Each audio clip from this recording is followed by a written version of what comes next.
One, one, two, one, two, one, two. Sharon.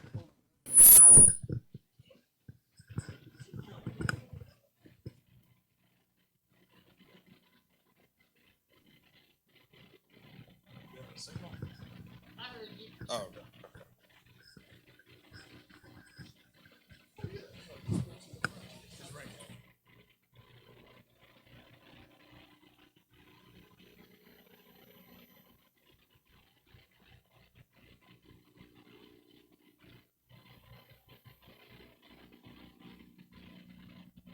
This microphone. Test one, two. Okay, perfect. That's what Test one, two. Let me turn this down. Put this on eight. Oh, this is already on eight. we did. Put this on eight. Oh, we waiting for Senator Bradford to come and. Oh no. He's coming later.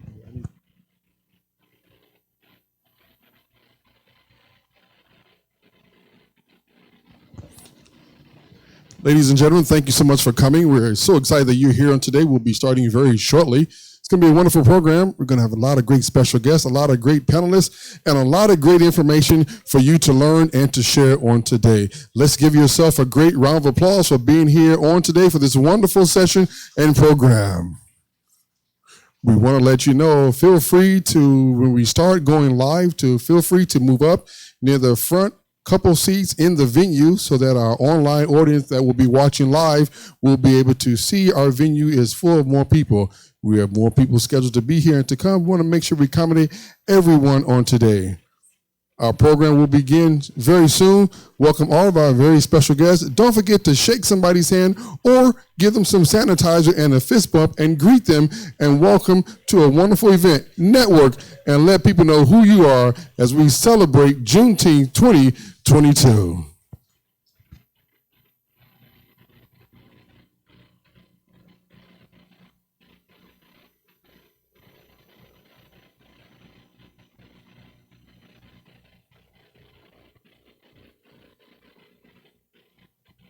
Once again, we'll be starting our program very soon. We want you to enjoy yourself. Make sure you get a great seat. We've got air flowing in the very early front part of the venue. Today's program has been a very great program. It has been recorded live, and we've got so many very special guests here today.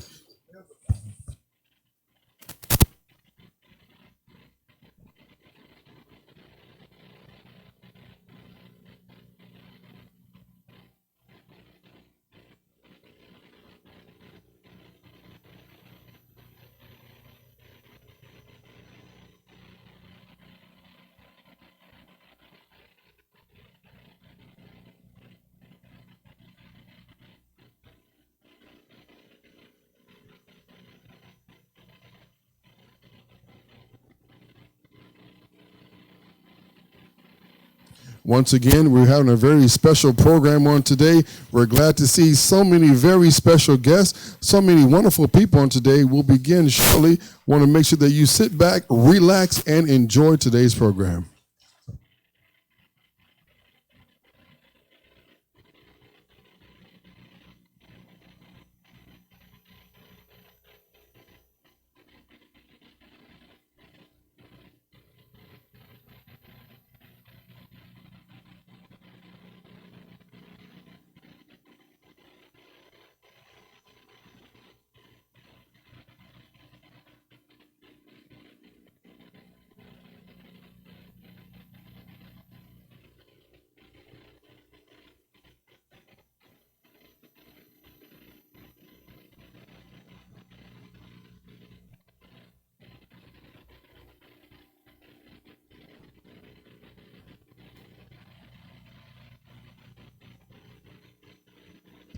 If you're sitting at home right now on YouTube watching our live program, we'll begin shortly. Please share this live event with your family and friends. Politics in Black, California Reparations Task Force Community Listening Session 2022. Please share this video right now. We'll begin our program shortly.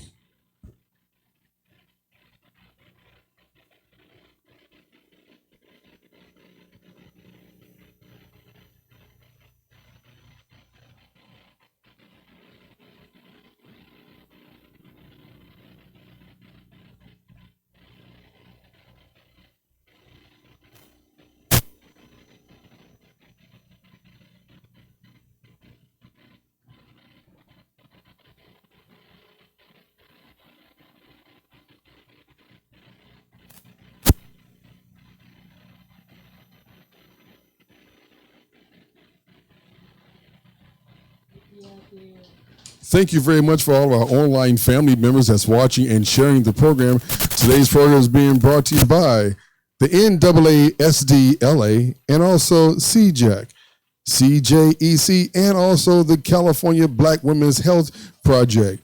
We're so very grateful for those of you who are sharing our program right now live on YouTube. If you're in the audience and you'd like to watch our live YouTube stream, you can go to Politics in Black on our YouTube channel right now and watch the live video. Our program live from Los Angeles will begin shortly.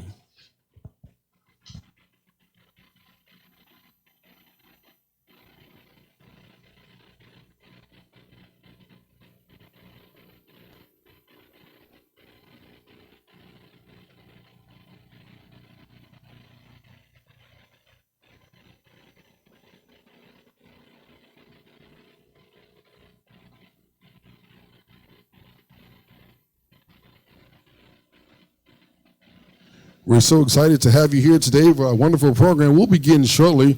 Please don't forget, if you're watching our program live on the YouTube channel, you can share our YouTube channel, Politics in Black. We're seeing our viewers logging on right now. Please share this video with your family and friends. Today's program is being brought to you by CJEC and the NAASDLA and the California Black Women's Health Project Organization. There'll be more information where you can join those organizations and much, much more coming up in our program. Our program will begin shortly, live from Los Angeles, California, from Juneteenth, 2022.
One, two, one, two.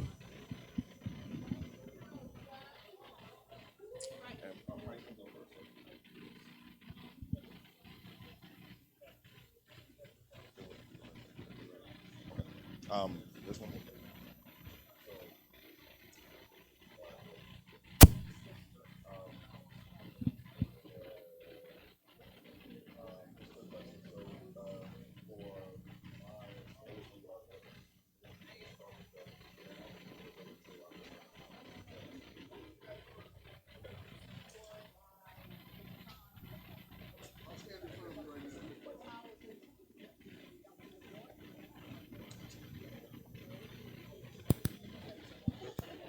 Let's do it.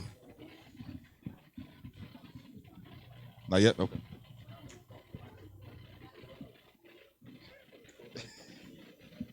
All right, Brother Steve. What's up, man? Good to see you.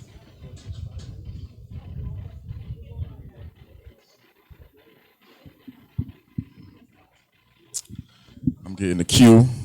1, 2. 1, 2. This is much better. I don't like those chords. You know what I mean? I know, yeah. It's like, I feel like you're on a leash, kind of. Okay. So we can get started in a few minutes. I think Brother Steve said give us a couple minutes to they get the live stream right. Ready? Okay. So I want to welcome everybody. Hello, hello, hello. Hi, hi, hi. I want to welcome everyone to the official California reparations listening session here in Los Angeles, Leimert Park on Juneteenth, Father's Day. Thank you for being here. We appreciate you for being here. We are so happy to see you. If you're just walking in, come on in. Make sure you sign the sign-in sheet at the front and then grab a seat. First of all, happy Juneteenth. Happy Juneteenth. Freedom Day. Happy Juneteenth. It's so good to see everybody here. My name is Chris Lodson. I'm with the Coalition for a Just and Equitable California, also with the American Redress Coalition of California, Sacramento chapter. The Coalition for a Just and Equitable California is a grassroots, freedmen, descendant-led, California-based coalition of organizations, associations, and as I always say, and if you was watching the panel earlier, you heard me say before, just regular black folks who decided to get active and get involved in our community's life for reparations and for reparative justice. That's what we do. That's why we're here. That's what we were born for. I'm so excited to be joined here with our Los Angeles group, the National Assembly of American Slavery Descendants. Please put your hands together for our LA team, which is the official, what we call extended family organization or tier 2 organization that we are working with to put on this listening session. Also, I want to give big love to the California Black Women's Health Project. Please put your hands together for the California Black Women's Health Project, our fiscal sponsor. Shout out to the California Black Women's Health Project. So I am going to do a couple things, and then I'm going to bring up some folks who are going to talk to you about what's going on with reparations, no problem, reparations here in the city of Los Angeles. Then we're going to speak to actual California Reparations Commission members. And then the most exciting part is you. We're going to hear from you. And that's really why we're here. The motivation for reparations listening sessions is pretty simple. The California Reparations Commission, which I'm going to talk to you about generally in a few minutes, the California Commission on Reparations has a big job ahead of it. It has an important job ahead of it. And we won't be able to accomplish that job if you're not involved. If you're not involved. If we're not involved. And how are we getting involved? One of those ways is by actually going into our community, creating community space, and actually listening to you through listening sessions. The Reparations Commission decided, I want to say it was last fall, that in addition to the 10 public hearings that they are by law required to hold, they realized that that wasn't going to be enough because you can meet for 10 hearings over 2 years, which is how long the commission has to do its work. You can meet for 10 meetings. Each one of those meetings or hearings is 2 days long, by the way, 8 hours each day. Many of us know that very well. Okay? But even that's not going to be enough. One of the things I learned in my organizing work is that sometimes the government and the politicians, they do like a checkbox kind of community outreach, meaning they already know what they're going to do. They just act like they want to hear what you think, but they already know what they're going to do. And they also don't really do community outreach. They don't actually go into the community. I actually call it community in-reach. That's actually how I think about it. It's in-reach, because you actually got to reach in to the community. This is different. This is different. And one of the ways this is different is we are actually here in what many call the heart of Black Los Angeles right now, which is Leimert Park, actually sitting with you, talking to you, listening to you. This is why we are actually going to get reparations here in the state of California. Part of the reason why is because this type of community input and outreach and inreach is different. We're here today, and I'm going to say it again. So if you was at the panel out there, you heard this. My teammates and my colleagues have heard this. But we are in a very special time. Every single one of us is living in a very special time. Every single one of you is living in a very special time. Every single one of you is special for a few different reasons. One, because we are right now closer than we've been since the end of the Civil War to reparations. We are closer than we've been to reparations since the end of the Civil War. Please clap for that. Thank you. I mean, if there's anything to clap for, you want to clap for that. You will be alive. You will be the first generation of black folks alive to receive reparations. That's special. It's also special, and we're also special, and this is also a special time because every single one of us here is sitting inside of a history book. They're going to be writing about what you did at this time. They're going to be reading about what you did at this time. They're going to be talking about what we did at this time. And this is special, and that's why. And this is part of why we're here today. So one more time, please put your hands together for yourselves. Okay. Love yourself. You got to love on yourself. So I'm going to give you a basic understanding of California reparations. So if you're not 100% knowing where we are and what's going on and how we got here, I'm going to give you some basic information, and then I'm going to bring up some people who are working locally for reparations. We got some amazing people here who actually are doing some amazing work in the city of Los Angeles and also in the state of California. And then we're going to have actual Reparations Commission members, as I said, come up, and we're going to ask them questions, and then you're going to tell them what you think. And I want you to be honest. I want you to be real. You know what your community needs. You know what your family needs better than anybody. You know better than anybody what you need and what your people need. You live it every single day. So when these commission members come up here and you get a chance to speak with them, be honest. Be yourself. They need to hear you. They don't need to hear something that's not authentic, that's not real. They need to hear exactly what you think, exactly what you're going through. They need to hear it. Back to the basics. In 2020, now California State Secretary of State, then Assembly Member Dr. Shirley Weber, wrote and passed the first in the nation Reparations Commission bill. Put your hands together for that. Yes. California is the first state to create a reparations commission. California actually beat the federal government.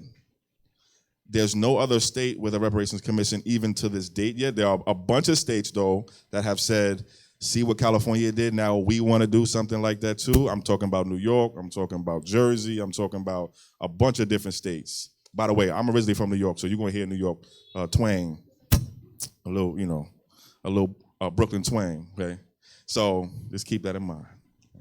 But the law was signed into law. The bill that created the commission was signed into law in 2020 by our sitting governor, Gavin Newsom. And actually, we are blessed today to have the original drafter of the actual language for the reparations bill in the House today. Please show some love for Maureen Simmons, who's sitting in the back there. Put your hand up, Maureen. Working for Dr. Weber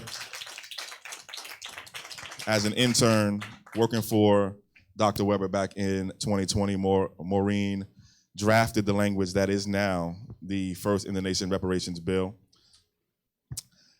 But when the law was signed in 2020, that was just the beginning of the work. after the law was signed, there was something in it that says the commission has 1 year from the date that it was signed to have its first meeting. So the commission actually didn't start meeting until June of 2021. So almost a full year after the bill and the law was signed, the commission started meeting officially. In between that time, there were things going on. Specifically, we had to pick a commission. We had to pick people who were going to be on the commission. There are 9 members selected to the First in the Nation Reparations Commission. You see their faces here. Some of them are in the House now, and you're going to hear more about them later on when I bring up my esteemed colleagues at CJEC. But I want y'all to take a look at these people right here. Hold on, let me get out the way. Each one of these people, there's never been one of them before in their current position. They are a part of a first in the American history thing. There's never been this type of group of people put together to do what we're doing here in the state of California. That's a fact. Each one of these people has a job and a position that has never existed in Black folks' history. Each one of these people is extra special because of that. And these are, again, the 9 members of the California Reparations Commission that you'll hear more about soon. A little bit more about just the basics, just so we have a common understanding. And hopefully this helps inform your thoughts and your questions and your ideas when you actually talk to some of these commission members. So the commission starts working officially in June of 2021. The law that created the commission says the commission has 3 jobs. 1, 2, 3. 3 jobs. They are: 1, investigate, collect evidence, put the records together, hear from experts, hear from witnesses, put the case together for reparations. That's job number 1. Job number 2, educate the California public. Talk to the people. Raise awareness.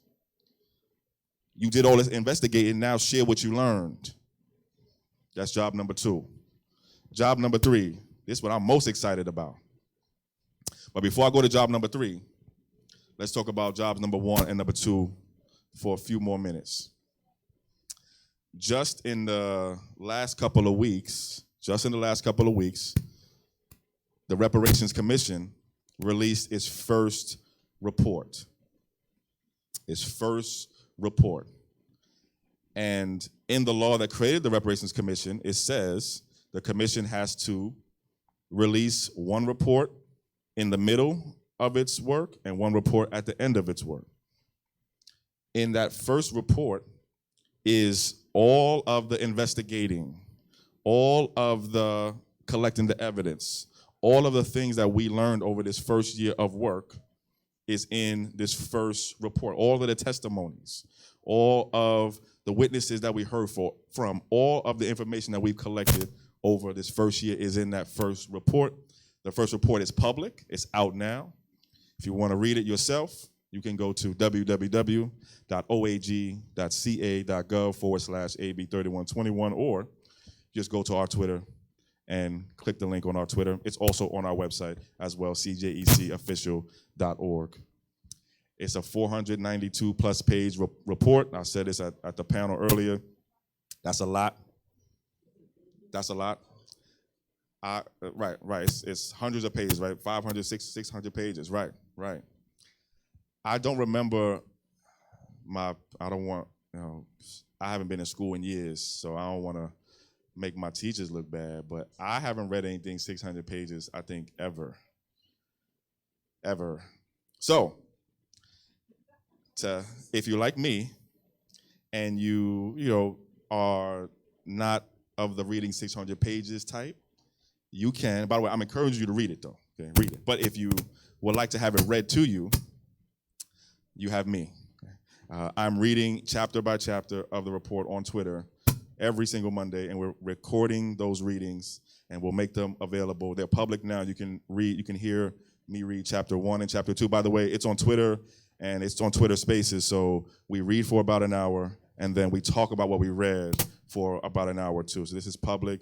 Everyone is invited to be a part of that. And also, again, you can hear the recordings of it.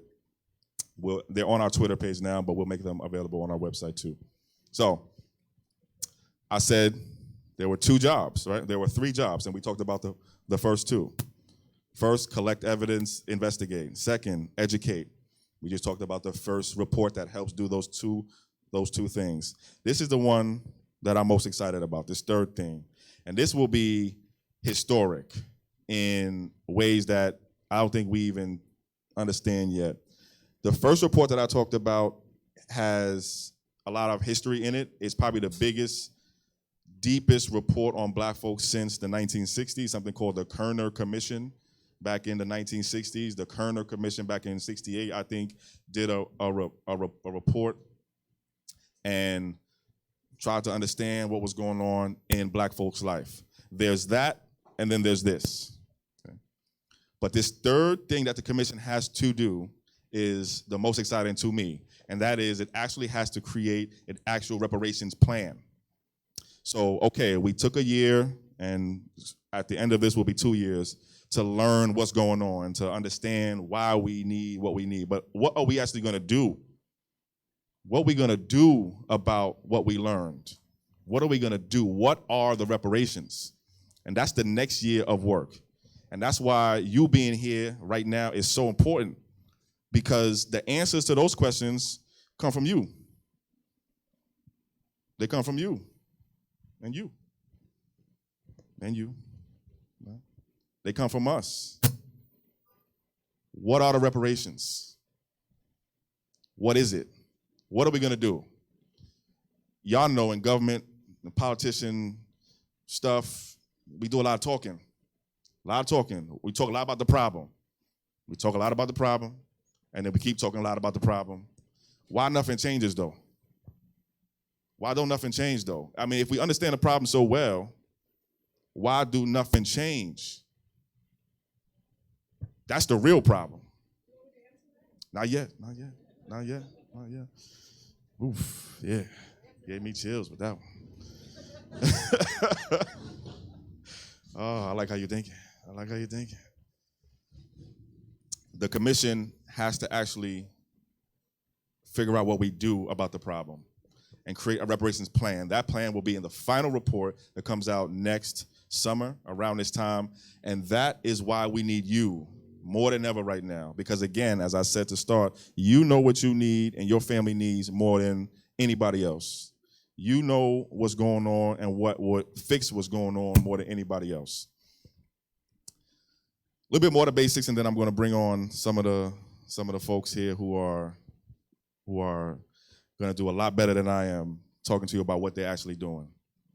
So the commission, again, I said it has 9 members. It has 2 years to do all of this work. So 2 years from the day that it first met. So from June of 2021 until June of 2023. We are in the halftime part of the commission's work. The commission will then, and this is something that I think we don't talk enough about, we're gonna be talking more about it, a lot more about it over the next year. Because this is, I use sports analogies a lot, so I want to say, you can call it like the first, I'm gonna call it the first quarter, but like, maybe like we in the second quarter of where we need to be. Because after the commission does what's going to be historic next year, which is release the plan. So, okay, we want the money and the land and the free schools and the free healthcare and the no taxes and all the things that I want. Right? All right. After the plan comes out, guess what? That ain't the end. Then you and me, we actually have to make those plans law. Okay? We have to make those plans law. I have something I call all right, I'm gonna break it out now. Something I call the reparations equation. I was gonna share with my team later, but I'm gonna give it to you because y'all my team too. the reparations equation. Reparations equals majority support, so 51% of the public support, plus 30 California Assembly members, plus 20 California senators, plus 1 governor. So you need at least half plus 1 of the public to support reparations. We need at least a majority of the California Assembly members to support reparations.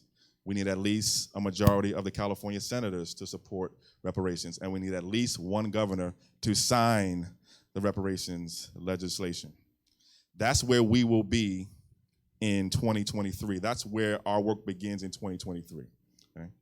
But we're getting ahead of that now. We're getting a head start. We're actually doing the work that we'll need to be successful in that now. There's one last thing I'll say about the California Reparations Commission, and then I want to bring on some of our first guests here. Let me get my phone right so I got the right kind of introduction and the right kind of credentials. So the last thing I'll say is, and this is something that I learned today, and I don't think we do this enough either, but I do want to point to our governor, Gavin Newsom. I don't think we've actually acknowledged his presence enough. You know, our group, we don't do candidate endorsements. We don't get down with that. But if it were not for the fact that we had a governor that was supportive of this, it would have been a lot harder to do. Do that, right on. You know, trust me, politicians do things that you don't like. Politicians do things that you do like. And again, we don't endorse candidates. It's not endorsement for anybody. You know, there's elections going on this year, as I'm sure y'all know. We don't get down with the endorsements, but we just gotta, we black folks, we gotta give credit where credit is due. And for the fact that this person has supported reparations in the past and actually signed the reparations bill, you know, even on the last day, where's Tiffany at? Right? On the last day, you know, Tiffany had to get Ice Cube to call the, governor. You know, Ice Cube, pulled up for us. But I did want to acknowledge that we did and we do have a governor that is supportive of reparations. So with that, I want to stop talking. Okay, I want to bring up our first guest here to talk to you about some of the stuff that's going on here in the city of Los Angeles, and then this first guest I think will bring up some other folks too. So I want to introduce you right now to to David Price, of the Civil and Human Rights Equity Department here in the city of Los Angeles. David, come on up, brother. Please put your hands together for David. Come on. Let me give you the mic, brother. Thank you, sir.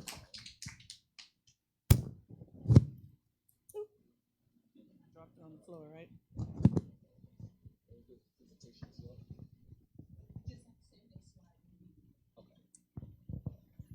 Good afternoon, everyone. My name is David Price. I serve as the Director of Racial Equity for the LA Civil Human Rights and Equity Department. It is a pleasure, it's really an honor to be here today introducing you to one department that is relatively new to the city of Los Angeles. Perhaps many of you have not heard of it yet. And so before I bring up member of the LA Reparations Task Force or the LA Reparations Commission, I want to first introduce you to the department that is tasked with leading the reparations work specifically for the city of Los Angeles. And I really want to make this differentiation. We thought that it would be a good idea, and when I say we, I really mean the organizers of this wonderful event, thought that it would be an excellent opportunity as the California Reparations Task Force comes together, that the city of Los Angeles, because we're having this conversation here today in Leimert Park, it would be smart for us to also bring the LA Reparations Commission to listen in, to learn, to understand, to get to know what the community is talking about to the California State Reparations Task Force, so that when we do our work, we're not starting from the beginning. We actually have somewhere to grow from and to go from. And so with that being said, next slide, please. The mission of the Civil, Human Rights, and Equity Department in the city of Los Angeles is to maintain and strengthen LA's diversity, equity, and accountability. And we do this through a number of avenues. We do this through oversight of other city departments. We do this through outreach with community, through legal remedies, which is very unique to the city of Los Angeles. And I'll go into that just a little bit more. We do this through commission support. And as I already noted, we oversee the LA Reparations Advisory Commission, but we also have 4 other commissions that we work with. And we do this through empowerment. And LA Civil Rights, we envision creating a racially equitable environment that levels the playing field for communities that have been marginalized historically. Next slide, please. Discrimination enforcement is the reason that this department was created. In 2019, Mayor Garcetti and the City Council passed an ordinance to create this department so that residents like yourself, when you experience discrimination in private commerce, education, and a few other categories, you're able to bring that to the city instead of going through the state or through the federal government, which can sometimes take years to happen, right? So often we face discrimination on a daily basis and we don't know where to go. And so the city of Los Angeles created this department so that you can come and bring your case to us and we can investigate it. We can levy fines against those private entities as well. And so we wanted to ensure that LA residents had that access. Not only that, we do a lot with our commissions, from the Commission on Civil Rights, which advises us on the ways in which to organize this department, the Commission on the Status of Women, which is actually created by Mayor Tom Bradley to advocate for women's rights in the city of Los Angeles. We have the Human Relations Commission, which did a lot of work back in 1992 during the uprisings to ensure that communities that have, I would call it, gaps of understanding can come together, sit together at a table, and get to know one another, but also develop strong relationships. Under the Human Relations Commission, we also have the Transgender Advisory Council, which helps us to better understand the needs of that particular community. And then finally, the Reparations Advisory Commission. My work in the department really falls under equity and empowerment. In the city of Los Angeles, what we found is that our elected officials really want to infuse equity in the work that we do as a city. Equity is a term that has many definitions depending on who you're talking to. And so it is up to my department, my office within the department, to help the city to navigate this equity conversation. And we do that by applying equity lens to policies, to practices, to programs, so that the city of Los Angeles can do a better job at giving resources to the folks that are most in need. Oftentimes, the folks that are most in need don't have the time or the access to really advocate for themselves. And so it is up to us to bring you all's voices into that conversation using an equity lens. We do this through upward mobility programming. We have corporate diversity metrics through our Renew task force, where we are inviting corporations to come on board and pledge their support, and not only their support, but their resources to advancing equity in the city of Los Angeles. And we have a number of other programs, including community-based partnerships, COVID-19 equity relief, and youth engagement. And then finally, we do a ton of outreach and community engagement. On the back table there, you will find one of the next slide, please. One of the programs that I'm helping to lead, which is LA Repair.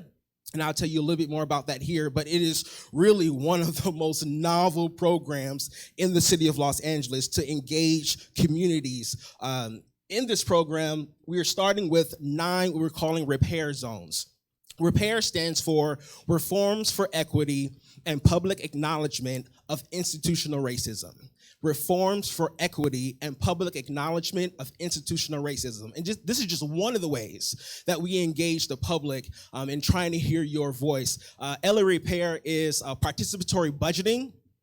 It's a concept that started in Brazil in the 1980s. It is a concept, it's a program that happens in more than 7,000 cities across the world. So LA is a little bit behind, but we're catching up. And this will be our first time doing this program, where community members even here in Leimert Park, will get to ideate, share your ideas about the ways in which you want to see government resources spent. We have $8.5 million to spend.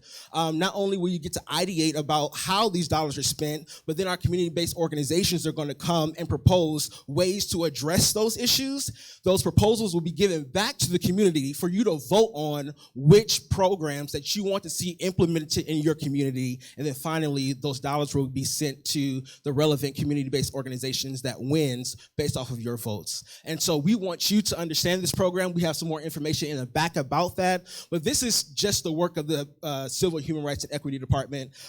We just wanted to introduce you to who we are and what we do and how we do that, so that when I bring up the vice chair of the LA Reparations Commission, you can understand the support that she has and the rest of the commissioners have in executing their work. And with that being said, I would like to invite Commissioner Kansa Jones Muhammad to share a little bit more about the LA Reparations Advisory Committee. Thank you, David.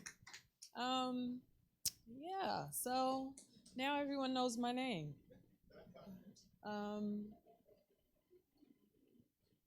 I am the vice president. Here we're gonna do some housekeeping, okay?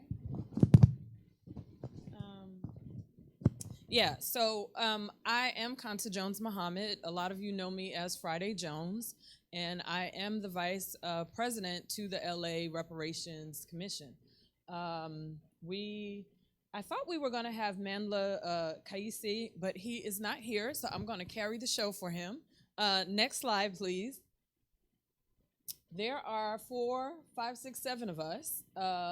Commissioner Lawson, Commissioner Muhammad, Commissioner Wilson, Commissioner Harris, newest commissioner, Commissioner Roberts, Commissioner Vanderwoot, and then Commissioner Kaisi. Next slide, please. In terms of what we are tasked to do, or actually a little background and history before we get to that slide, but on June 18th, Mayor Garcetti announced the formation of Mayors Organized for Reparations and Equity. It's the MORE Group, the largest ever coalition of American mayors that are committed to moving the needle in action and advocacy that points toward justice and healing and the wounds of history. Mayor Eric Garcetti also established the LA Reparations Advisory Commission, a blue ribbon task force, and I'll explain what that means, through executive action. So his ability, almost like the president can write a presidential order, our mayor wrote through executive action this particular order. Black Angelenos uniquely have both local and state governments engaging in the conversation of reparations, and the commission focuses on LA's jurisdiction since the establishment of its charter, and LA's charter was established in 1925, just for context and timing. Blue Ribbon Task Force, what that means ultimately is we as commissioners actually have a great bit of range. We don't really have, if you were at the earlier panel talking about the state task force, they are bound by Bagley-Keene, which is an act that really limits how they can engage with the public. We are a blue ribbon task force. We do not have that kind of limitation. We can communicate with each other. We can engage with the public. We can more or less do, I don't want to say what we want, but we have great breadth in terms of what we can do and how we can engage. Next slide. In terms of our objectives, these are our main objectives. And one thing I'll mention about the MORE Group is when they were conceptualized, the idea was that there would be different municipal reparations commissions formed, and those commissions would come up with ideas. That was part of how they decided to work together, and so that you'll see sort of in these objectives. The first thing is we are responsible for developing, recommending, and advising on the format, function, and goals of potential reparations pilot program in the city of Los Angeles for a group of residents in an effort to confront and dismantle structural and institutional racism. The second thing we're responsible for is strategizing and seeking opportunities for public and or private dollars to fund the pilot reparations program. We're also responsible, number 3, for identifying an appropriate academic partner to assist in the formal process of developing and implementing a pilot reparations program. If you were at the earlier panel, UCLA's Bunch Center is who was chosen at the state level. We are responsible for finding a partner that would serve in the same capacity for the city's reparations task force. We are responsible, number 4, for maintaining an active relationship with community-based organizations. That's why we're here today. Academic institutions, civic and business organizations, and key stakeholders. And the last thing that we're responsible for is engaging relevant experts to inform and develop this particular pilot program.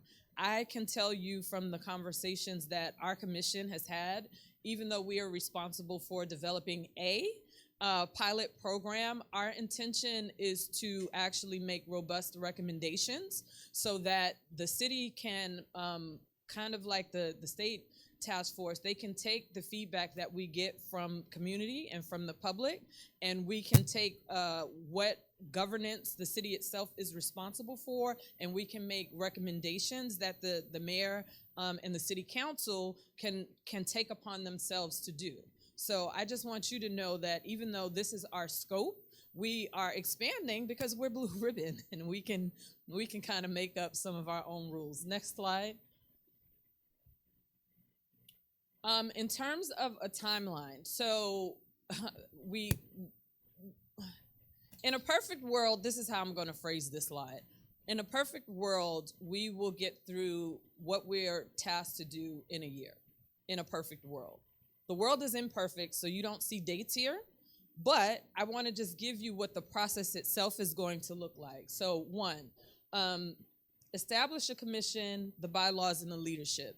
I have heard some very interesting responses from community about this particular task force because we haven't been seen. This is our first public interface today.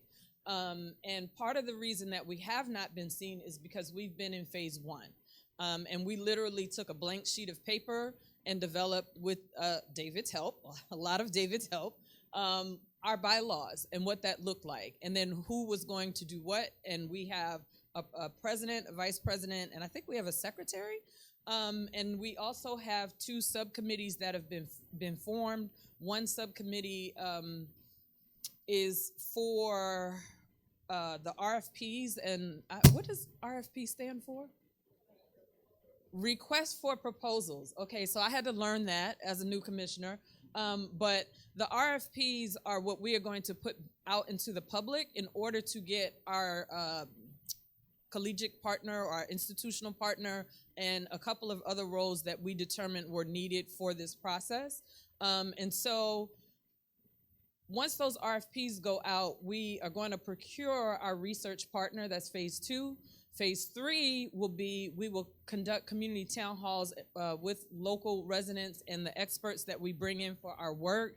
4, we're going to actually develop the pilot program, solicit community feedback, and then submit to the mayor. So those are the processes we are at, and we are at stage 2 because I believe the RFPs will go out after our meeting this month, and so you'll see that. And I think at the end of this presentation, we'll have emails. So if any of you have recommendations, you can make those recommendations directly to us. Next slide, please. Next slide, please.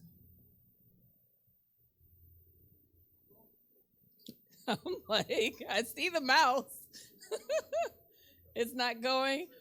Oh, okay, here we go. And here is the email, civil and human rights at lacity.org. And then there's the 213-978-1845. Thank you for allowing me this time and space. If there are questions, I think can I take questions? Okay, if anyone has any questions for the LA Commission, yeah, come on up to the microphone. Thank you, and good morning, everybody. Thank you. I hope I can be heard.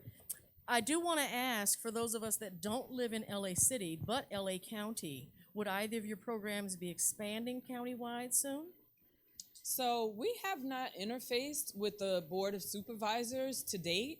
That is something that we could do.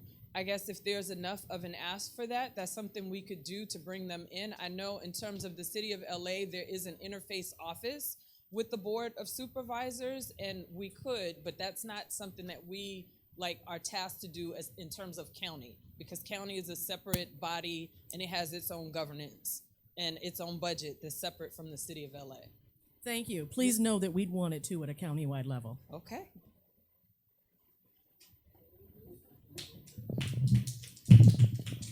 Great Hello. necklace. Thank you. You're welcome. My name is Jennifer Trishelle Marie Williams. I'm a commissioner on the LA County Citizens Economy and Efficiency Commission, and I'm here to double down on what she just said.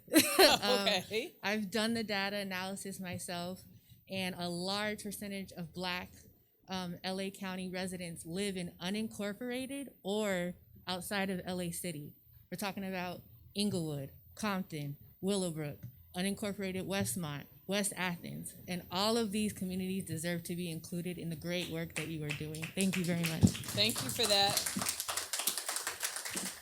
Hello, how are you? Hello. Thank you for being here. My name is Star Manning. I'm homegrown, went to Crenshaw High School. My route was the military, so I'm a veteran, I'm a proud veteran, I'm a proud Black veteran, and thank you. The issues that I see is from the community that, and it's just my opinion, we're letting ourselves down. We come up with these ideas and we're all here clapping and then tomorrow back to work. So how can we hold ourselves accountable? Meaning, how can we support you? What is our homework? What do we need to do to make sure we're giving you the best so that you can do what you need to do? So please assign homework. Do we need to show up somewhere? Do we need to put pressure? But we need the homework. That's the problem. Thank you very much. Okay, thank you so much for that question. So I have to switch gears, and today I'm going to be wearing many hats. This is one of the rare occasions where I actually get to be commish. I can be like commish today. But I'm going to change gears a little bit in this moment. So I am also one of the co-chairs of the National Assembly of American Slavery Descendants Los Angeles chapter. Part of our work really revolves around political engagement. So when it comes to doing the homework and how do you check in, I'm going to ask you to check into our organization. I'm going to ask that with the LA task force, and I walk a fine line because I try to separate my commissioner duties from my organizational duties when it comes to the task force, but there is a team that's dedicated to LA's task force, and I ask that you get involved with that particular team so that they can help community hold the task force accountable. And I hope that is sufficient of an answer. In terms of homework, the homework will be ongoing. Because the homework, if we go back to all the processes that we have to go through, just like the state commission, and we're here today because our organization is staying on top of the state commission, I expect you all to stay on top of us. And there's a team that's already put together that can help you do that work. Okay, yes, ma'am. Thank you. Thank you for what you do. My name is Annette Davis Jackson, and this is kind of twofold. I grew up in Los Angeles, California, went to Fairfax High School. Come on, you clap for Fairfax High School. Yeah. However, I live in Georgia, right? So Georgia needs reparations too. I think that the homework that I would like to make a recommendation, not only to the city commission, is form a citizen commission within reparations, okay? Because if you form a citizen commission within reparations, the citizens can hold you accountable because they're sitting at the board table with you. Come on, clap for that. They're sitting at the board table with you. So that would be my recommendation for the citizens to be engaged, because what I find out, I'm in the political world in Georgia. We'll be running for U.S. Senate. But the thing about it is, what I find is that the citizens have to wait until you guys decide everything that you decide, and then they don't like it. To me, that's backwards. Let's do, like Dr. Stephen Covey, let's do the end from the beginning and get the citizens, whether they be city municipalities or county municipalities, all involved in the process for reparations. Because the bottom line is, hey, how much money are you going to give us? How much land you going to give us? How much industry you going to give us? How much railroad you going to give us so that we can be a part of the supply chain and on? So I will say, make the citizens a part of that process in city municipalities, in county municipalities, so that you guys won't have to do all the work, because guess what? The genius is in the communities. Thank you. So thank you for that. So let's add my third hat to this conversation. So I am also the president of the National Assembly of American Slavery Descendants, which is our national organization. And what we just did, and the city of LA came and participated, was we sent out letters to municipalities that we know either had talked about doing reparations, and if they had assigned the task to an educational institution, if they had assigned the task to their city council, if they had assigned it to some third party, we contacted those parties, and we brought them all in to a round table with CJEC, and we said, this is what is happening in California. You are a municipality. You are going to have to make some of these determinations in terms of eligibility, in terms of budget, in terms of programming. What does that look like? And we did an informational. And we told the municipalities, if you have grassroots organizers who are supporting your initiative, to come, bring them to the table. And we're going to continue to do that quarterly. We haven't formed a commission. I'll take that back to my national board. But we are going to do this and to continue to do this because we see that we're in a different time. We're in a time where the nation is ready to do the work. And to the extent that they're ready to do the work, everybody can't be in a silo. We have to pull people together. I think for us in particular, you're from Georgia. My family originally is from North Carolina. Right. Okay. So my family's originally from North Carolina. We have family literally from Boston all the way down to Georgia. You turn around through Alabama. Like, we're everywhere, right? And so in order for there to be continuity and consistency in a reparations movement, you have to have all the people kind of moving at the same drum. So I hear you. And I would say if you go to NAASD.org, that is the national organization. And I would love for you two ladies in particular, let's make sure we get information. We get some information to David. But this is how we work and how we've managed to be so effective in California in terms of reparations in general is because we deal at the federal level, we deal at the state level, we deal at the city and local level. And that is the approach that we need to train up across the country. So we're having our reparations conference, okay, in Atlanta on September 30th and October 1st. And we are going to be at the National Center for Civil and Human Rights.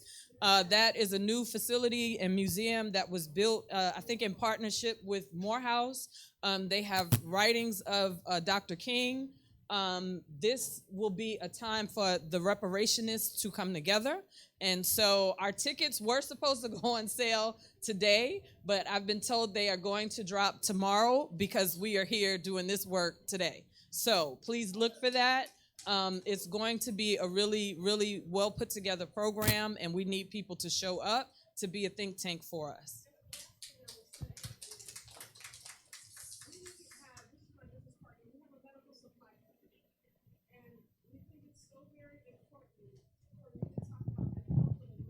Mm-hmm. The health of the nation as you go to do reparations, because it's about the health of our nation and all these. It's about the health of our nation and all these type of municipalities. So as you go to plan your commission in municipalities and counties, please talk about the health of these counties. It's going to be very important, and that's what I will say. The health of our counties, if you look at it, in our Black communities, there's no appropriations in our Black communities. There's no facade development. There's no street infrastructure. I mean, and the list goes on. The liquor stores are not even built up the way that they should be built up. I hate to say that, but so if we could get some facade development and we could just look at these counties as we build reparations into the health of our counties, that would be so wonderful for our medical supply company. Thank you so much. Yes, ma'am. All right. Any other questions on LA Commission? If not, I think that is a wrap, and I'm going to turn it back over to Brother Chris. Thank you so much for being here today. Friday is awesome. Friday is dope. Oh, first of all, I want to keep the energy going. I want y'all to say one word after me. Reparations. Reparations. Reparations. Okay, now we're going to give some stuff away. I was just told. Okay. That's right. Okay. So, we was doing this yesterday, too, at the mixer. Okay. So, all right, we're going to give some stuff away because that's what we do. So, I'm going to ask a question based on something that was said here by one of our first presenter, or for one of our first presenters, and then first person to get the answer right, you get this very nice set of candles. Okay, all right, right on.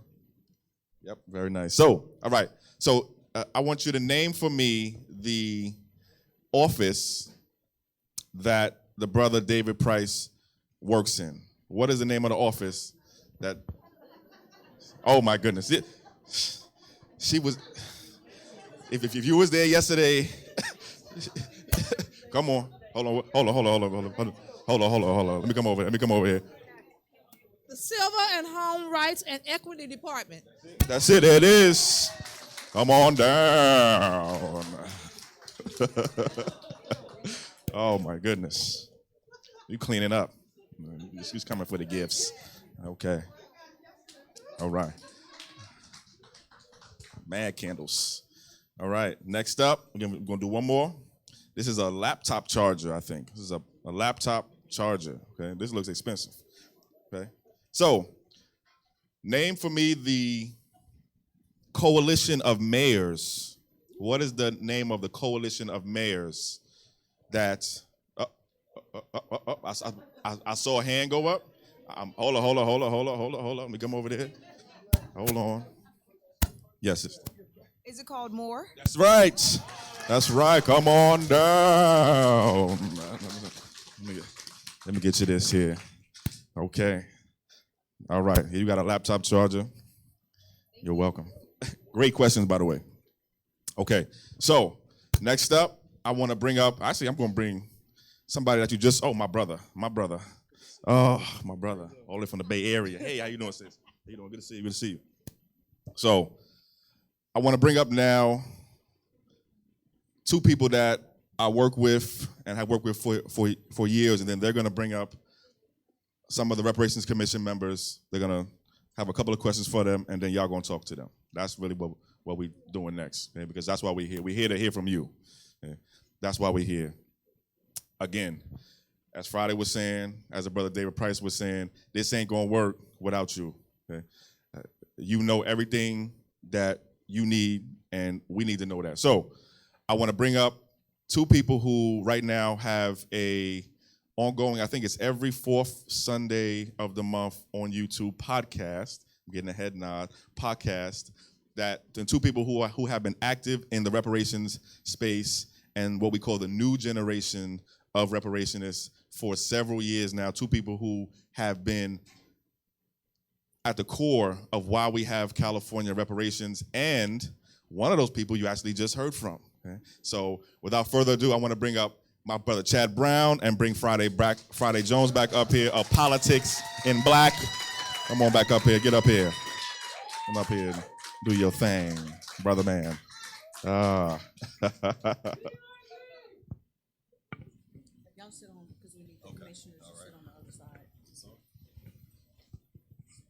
Test, test. Yep. How y'all doing? Ooh, I'm loud.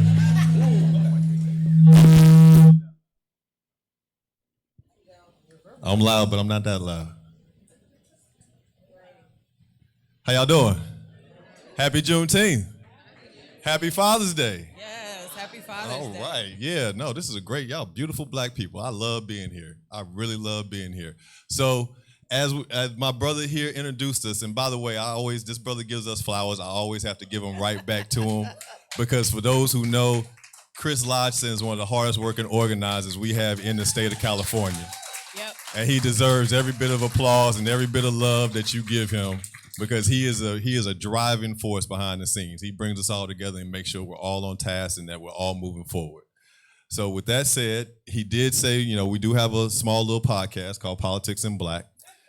That's one of the producers back there. Yeah. Exactly. But as we start our podcast, I have a signature saying, so I'll go ahead and say that here. What's happening, family? All right. Yeah, we want to keep the energy up, right? We want to keep the energy up here. So I always say I'm only one half of the hosting team. You've already heard from her.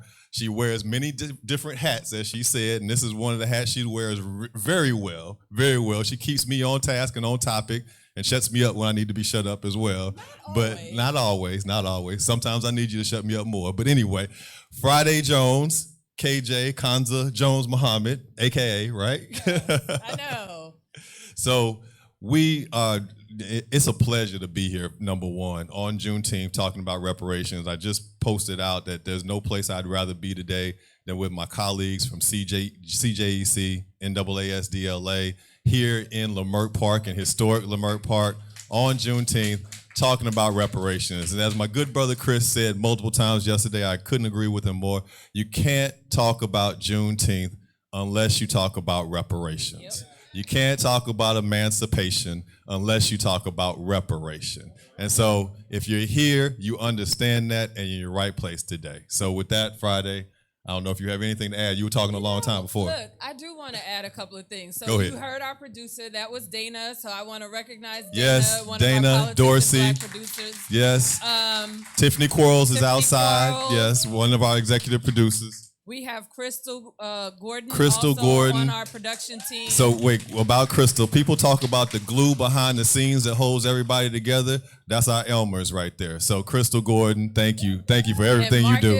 Marcus Champion and Lori. Yes, Marcus Champion and Lori is who you see running around giving us all orders. Yeah. She's the one that's running the show today. She made sure that all of this was available and it's beautiful the way it is. So thank you, Lori, for everything you do. So that's our Politics and Black team. So Absolutely. Now let's get to the business. All right, let's get to the business at hand. So we do want to bring up, we have one of our esteemed task force members here today.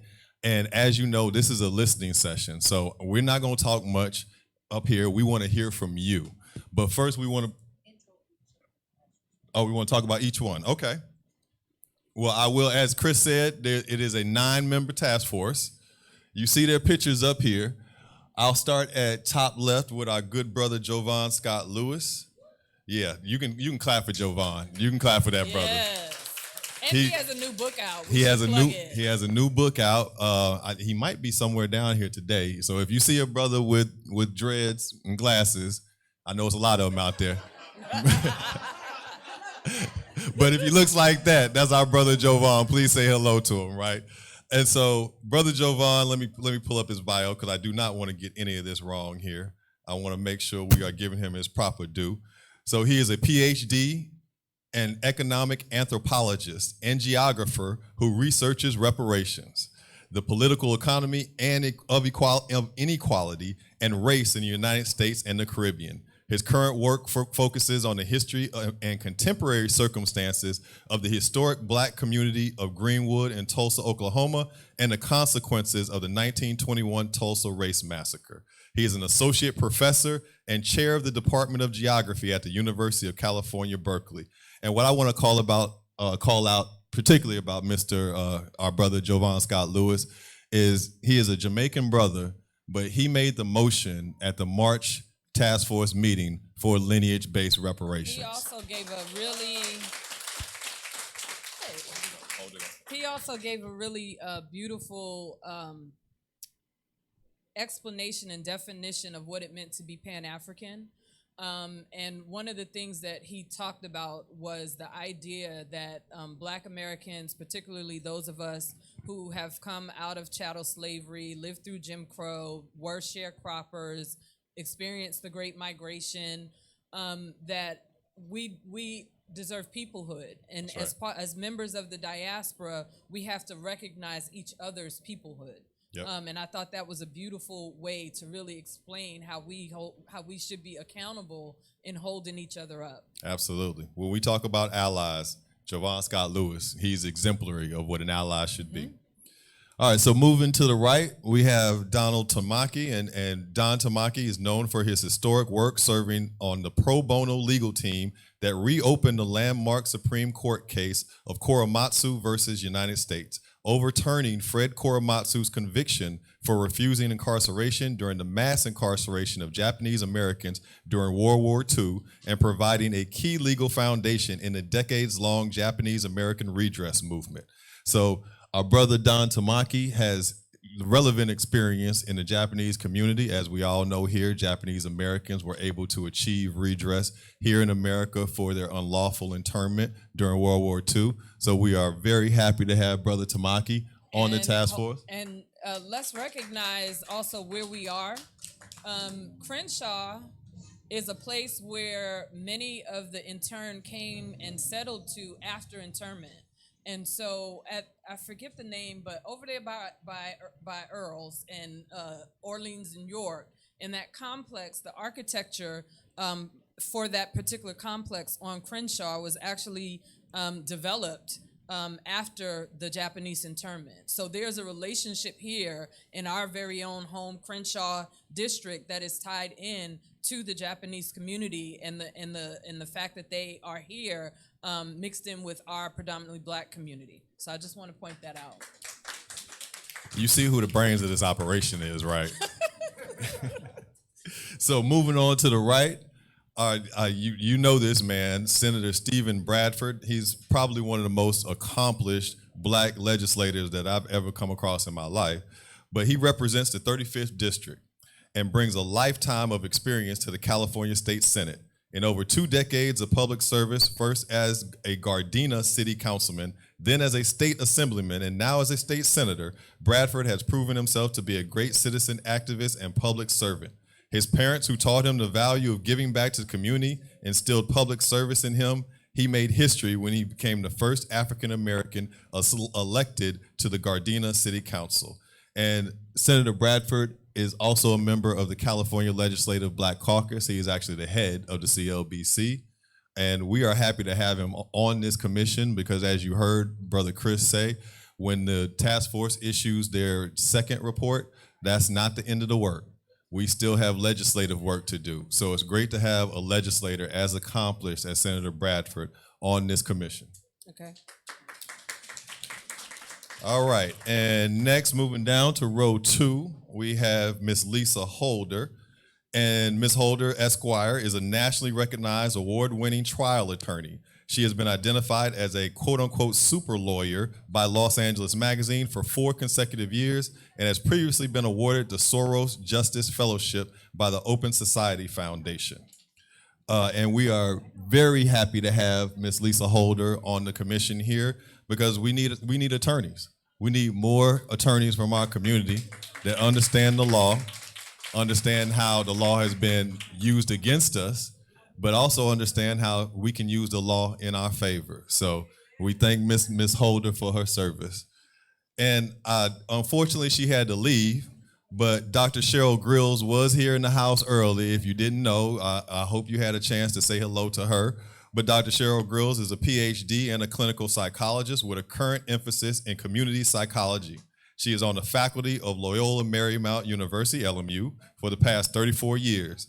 She is a professor of psychology, director of their Psychology Applied Research Center, and president's professor in their College of Liberal Arts. Dr. Grills is a national past president of the Association of Black Psychologists and currently serves as the commissioner and vice chair of the Los Angeles County Civil Brand Commission for Institutional Inspections.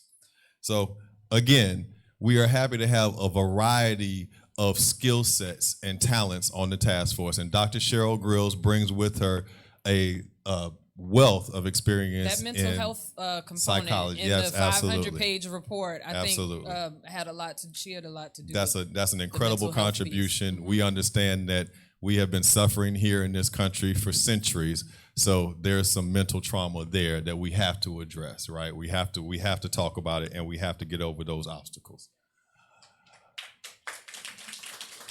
All right, and moving on, we have our sister, the good councilwoman from San Diego, Monica Montgomery Stepp. Yeah, Monica Montgomery That is Stepp. not what that says up there, but that is who that is. Yeah, we got a little confusion on the names, but this is Council Member Monica Montgomery Stepp, and she represents the 4th Council District in the city of San Diego. She was the first one to come on Politics in She Black. was the first one to She- come speak to us when she had no idea who we were. We were calling her up and say, "Hey, we want to talk to you since you got selected to this commission." I think we were the first people to reach out to her too. I'm sure were. Yeah. But she earned her bachelor's degree in political science from Spelman. Shout out Spelman. Whoop, whoop. And a JD from the California Western School of Law. With a combination of knowledge and passion, Monica is dedicated to improving and uplifting the city of San Diego as a whole and the people in the 4th Council District. And I also want to call out Council Member Stepp, because we talked about Jovan Scott Lewis, who made that motion for lineage.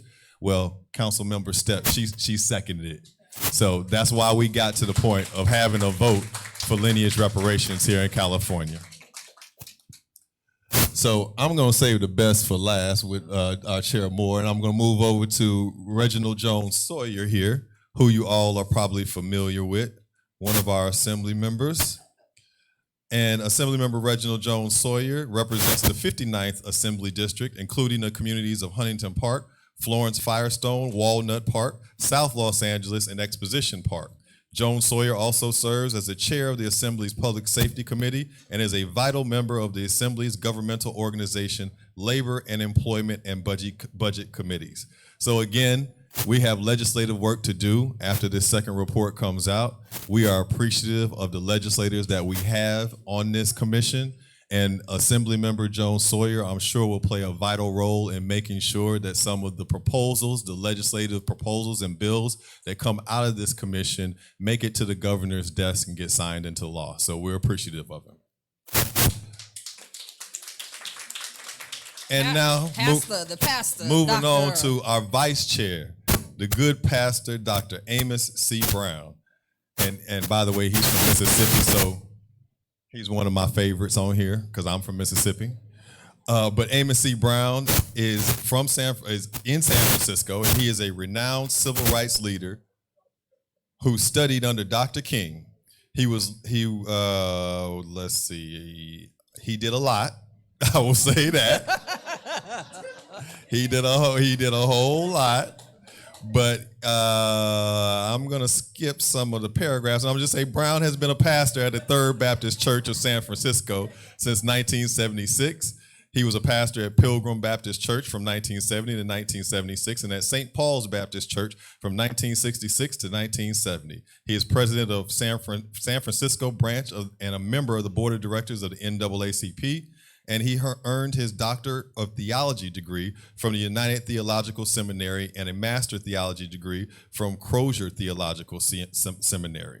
So, as you know, we're working on reparations, and God's all in this.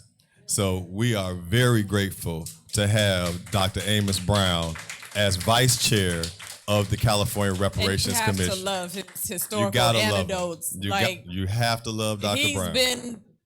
he's got a story for everything on the task force. If you tune in, he will give you a history lesson that you needed in your life. Yep, the grandfather you didn't know you needed. So, and now I'm going to go to our task force member who was here and present with us today.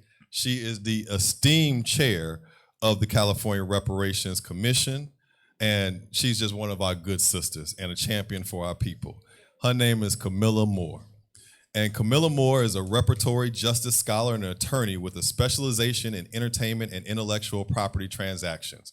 As a law student, Moore contributed to human rights reports related to domestic and international human rights issues, including but not limited to racial inequality in Brazil, the human right to sanitation in Lowndes County, Alabama, and the human right to remedy for indigenous black women affected by racialized gender violence in Papua New Guinea. While studying abroad at the University of Amsterdam, Moore wrote a master thesis exploring the intersections between international law and reparatory justice for the transatlantic slave trade, chattel slavery, and their legacies. She earned her Juris Doctorate degree from Columbia Law School in New York City, a Master of Laws degree in International Criminal Law from the University of Amsterdam, and a bachelor's degree from the University of California, Los Angeles. She was appointed to the Reparations Task Force by Speaker of the Assembly, Anthony Rendon, who we thank for selecting this absolutely brilliant sister. Chair Moore. And so with that, I think we're gonna move to just some quick, we only have the chair with us here today. Are we gonna move to a Q&A? Is that the plan, Lori? Yeah, come on Okay, up. you wanna come on up here, And Camilla? then we'll have Senator Bradford he's He is on his en way route. in. He's He is about en 5 route. minutes out. And so He's parking, okay. okay. And we've got Chair Moore here, though. And so we'll start with you, Chair Moore, since you are heading the California Reparations Commission now and doing an excellent job, by the way. Yes, ma'am. Y'all can clap again for that anytime you want to. But let's start, Chair Moore, because you have set out a specific direction for the task force. It started on day one. It started on When- day one, absolutely. You started with the whole process of figuring out who was going to be the chair and the vice chair, and immediately I think you set the tone. Absolutely. So talk to us a little bit about where that came from. Because if you didn't know, the sister looks 16, but she's 30 years old. But that's still young if you're asking an old gray haired man like me. At 30 years old, this sister is leading this historic monumental task force, and she is doing an excellent job of it. So I just want to know where that comes from. So we read the words in your bio, but talk to us about the passion. Sure. Well, I was born and raised right here, Vernon and 9th Avenue, essentially Lamert Park. And so I was surrounded, you see every Sunday, the drum circles, I was surrounded by African-American history and culture and pride. And also my family just raised us to be super proud of our culture. As a child, even I loved to read, and as a child, I even read slave narratives. So I don't know how many children out there are reading slave narratives, but, it was just, intrinsic in terms of, my passion for learning about my people. And, as a child, I learned about through, oral testimony from my family members, about the broken promise of Reconstruction, about 40 acres and a mule that, our ancestors were owed, but were denied subsequently after the broken promise of Reconstruction. And so, that's something that I brought alongside with me, that passion. When I went to UCLA, I was the chairperson of the African Student Union. I did a lot of activism work at UCLA. And then, of course, when I was a law student, I intentionally went to Columbia Law School because I understood that they had really great programs in terms of international law and human rights. And so, I made an intentional decision to go to a law school where, I could bring along my passion for reparatory justice and make sure that reparations was taken more seriously, and I used my law degree in order to do that. And so Mm-hmm. And she came back home to do it, right? Y'all can clap for that too. And so, look, now, 500 pages, we know. That's like a lot. That's huge. And luckily we have on Mondays, we can go tune in with our brother Chris over there.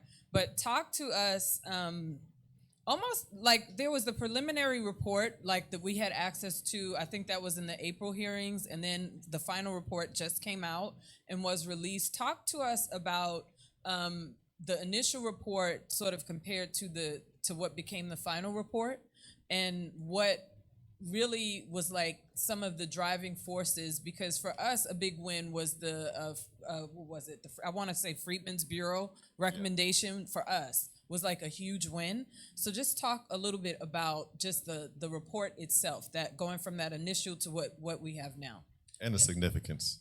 Yes. So the significance of the report, I think Chris mentioned it. It's the first government commissioned report on the atrocities against the African American community since the 1968 Kerner Commission. And for folks to understand the historical context of the 1968 Kerner Commission, in 1968 in April, Martin Luther King Jr., Reverend Martin Luther King Jr. was assassinated. And so President Lyndon B. Johnson, commissioned this Kerner Commission on civil unrest, particularly because, cities across the United States were on fire after the assassination of Reverend Martin Luther King Jr. So President Lyndon B. Johnson commissioned this commission, whereby this Kerner Commission created a report, and they actually advocated for a reparation, saying that things will get worse in the United States if there aren't any targeted policies, particularly for the African American community. And the Kerner Commission was right, because you see, in 2020, you had the uprisings after the unjust murder of George Floyd, and many other people in our community. And so, yes, that's why this report is significant, again, because it's the most significant and extensive government report since the Kerner Commission. It's 13 chapters long. In each chapter, there's a state breakdown that talks about the state governments and the localities within California's role in perpetuating the atrocities against the African American community. And then there's also a federal breakdown that also clearly illustrates the federal government's role in perpetuating atrocities against the African American community. So, I said this when the report was released on June 1, and there's actually not much that's changed since that April vote, whereby we tasked member Senator Bradford and member Reggie Jones Sawyer to work alongside the California DOJ to finalize the preliminary report. Not much change from that advisory committee of those two people to the release of the report in June 1. But yeah. Okay. I learn something from the sister every time she speaks. I'll just say that. Thank you for that, Camilla. I want to ask you about, we're now, we see the first report, historic, and we know there's a second report that's coming that will be even more historic. And like my brother Chris, I'm excited for that. I'm excited to see, what the concrete recommendations are. For you've outlined the 5 fundamental principles of international, reparations, or how reparations is defined on the international stage. I think you do an excellent job of going through those, and you've already stated that you want to make sure that anything that happens in California comports with international standards. I think for this crowd, could you talk to those 5, standards, and then why they are important and why we should be thinking about the international standards here in California?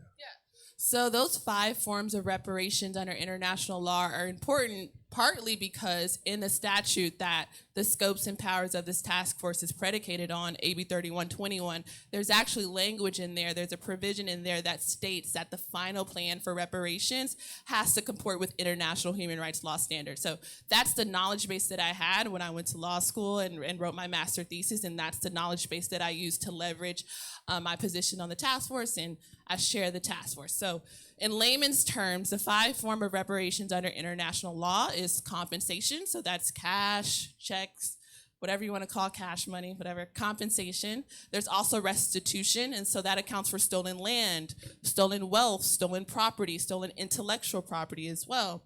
There's also rehabilitation, so that could look like free health care from cradle to grave, free education from cradle to grave, free legal services and other forms of social services. There's also satisfaction, so that points to more symbolic forms of reparations, like a formal apology, which the state of California is mandated to provide to freed African slaves and their descendants. And then lastly, the 5th form of reparations under international human rights law standards is guarantees of non-repetition. So essentially that points to, more structural policy changes to ensure that the victim group, that being the direct descendants of chattel slaves in this country, are no longer harmed. Y'all can clap for that. For this audience, language we know matters, and you did a presentation on African American and the importance of us using that particular language with the report that was published. So can you share with our audience that may not have been present for that particular presentation why that language is so important? Well, at the April meeting, the task force decided to pretty much change the language in the report from Black American to African American. And the main impetus for that decision was because if you look at the statute again, which this task force scopes and powers are predicated on, the formal language in the statute is a reparations task force for African Americans. All throughout the statute is African Americans, not necessarily Black Americans. So that change in the language from the report was just to make sure that our language was consistent since the statute had African American. But I think to your point, what I said in that presentation in April is that the term African American, I think the common parlance is that African American came to existence in 1980s when Jesse Jackson, pretty much came together with his Rainbow Coalition to say, America, we want to be called African Americans. But through my research and at the presentation that I gave, the term African American actually is as old as this country itself. It first came into being in the early 1776, 1778. And so, African American has actually been used longer than Black American or Negro in this country. Yeah, and that I think was a really good by our own ancestors. Teachable, by the way. yeah. And I think we kind of needed to hear that because sometimes we just get stuck in our knowledge base. Yeah. And I thought that the presentation was a great way to say, no, this thread has really been woven through centuries, and it resurged in the 80s, but it's not the origin. Exactly. Yeah.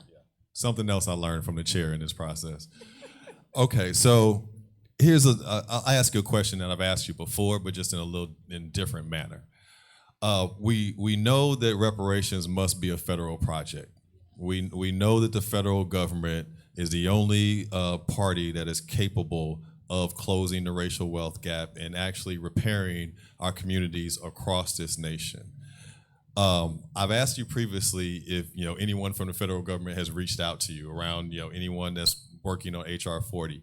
But from your perspective as the chair of this task force, as the chair of this historic task force in the 5th largest economy in the world, how would you ideally see this task force and the work that you're doing interfacing with the federal government? Well, that's a great question. But the technicalities is that the California Reparations Task Force is a legislative advisory body. So we're limited in the ways in which that we can interact with the federal government. But I will say in our historic interim report that was just released June 1, there is a preliminary recommendation in there whereby the recommendation is to transmit our 500-page report to the Biden administration so that the Biden administration can create a federal commission for African Americans or American freedmen specifically. And I will say that the exact same day that our historic interim report was released, the Biden administration was noticed. Actually, a reporter at the White House press conference asked Biden's press secretary whether Biden administration had heard about the California Reparations Task Force and about the report that was released on June 1. And so, so the Biden administration knows about it, which is a great sign. So it's really up to, the people to mobilize and organize and utilize this California Reparations Task Force as leverage for a federal effort. Absolutely. And in case you didn't know, there will be an election in 2024. And if someone is asking for your vote, you need to ask them their position on reparations. Okay. 2022 too. You're right. This year as well. I'm just the president. I'm just talking about the president. Yeah, but you're right. In November of this year, absolutely, locally. So today we're gonna hear from community, and we're going to take ideas. They're going to express and/or ask questions. Thus far in the process, what have been some of your more memorable recommendations that may have come directly from community? Yeah, so the establishment of a California African American Freedmen Affairs Agency is something that came directly from the community. Also, there's some preliminary recommendations in there related to education that came directly from the community, like free education from cradle to grave for African American descendants of chattel slaves, or even the state allocating resources so that Black Americans can create their own schools in the state of California. Yeah, community matters. Your input matters, and we're going to get some more of that input here in just a second. So, Camilla, I've said this multiple times. You are doing an incredible job, and the task force is doing an incredible job. Thank you. They're great. But we know things haven't been perfect. So my question to you is, if you, looking back now, you've learned a lot. Looking back, what would you do differently if you could do it all over again and start from, governor signing the bill to your appointment to the task force or selection to the task force to now? What would you change if you could wave that magic wand? I wouldn't change much of anything, actually. I think maybe, and this change probably would have to have happened actually before the task force was actually impaneled, which would be like inserting some language in there in AB 3121, which again, the scopes and powers of the task force are predicated on. Some language in there around a communications consultant, because it's pretty transparent. We're still dealing with issues related to communication. And so it would have been good to have something in the language of the bill that, provided for a communications consultant that is community-minded and centered, is probably onboarded before the process. Yeah, thank you so much. And let's please welcome Senator Stephen Bradford, who braved Los Angeles traffic to be with us here today. So thank you, Senator, for being here. We were just talking to the esteemed chair here and, hearing more about the task force and her vision for the task force. Before you weren't here, but I gave you a very nice introduction. And I said in my introduction that you are probably one of the most accomplished Black legislators that I've ever seen across the country. Yeah. And so we know we've been talking here about, kind of the phases of the task force. We were in the study and evidence collection phase for year one. We are now in the proposals, crafting, and development stage for year two, which will lead us to the legislative phase, where I believe your experience and what you bring to bear will, come into play. Could you talk to us a little bit of how you see your role as a legislator, as one of the most accomplished Black legislators, at the end of the day, ushering whatever comes out of the task force as far as legislative proposal across and onto the governor's desk?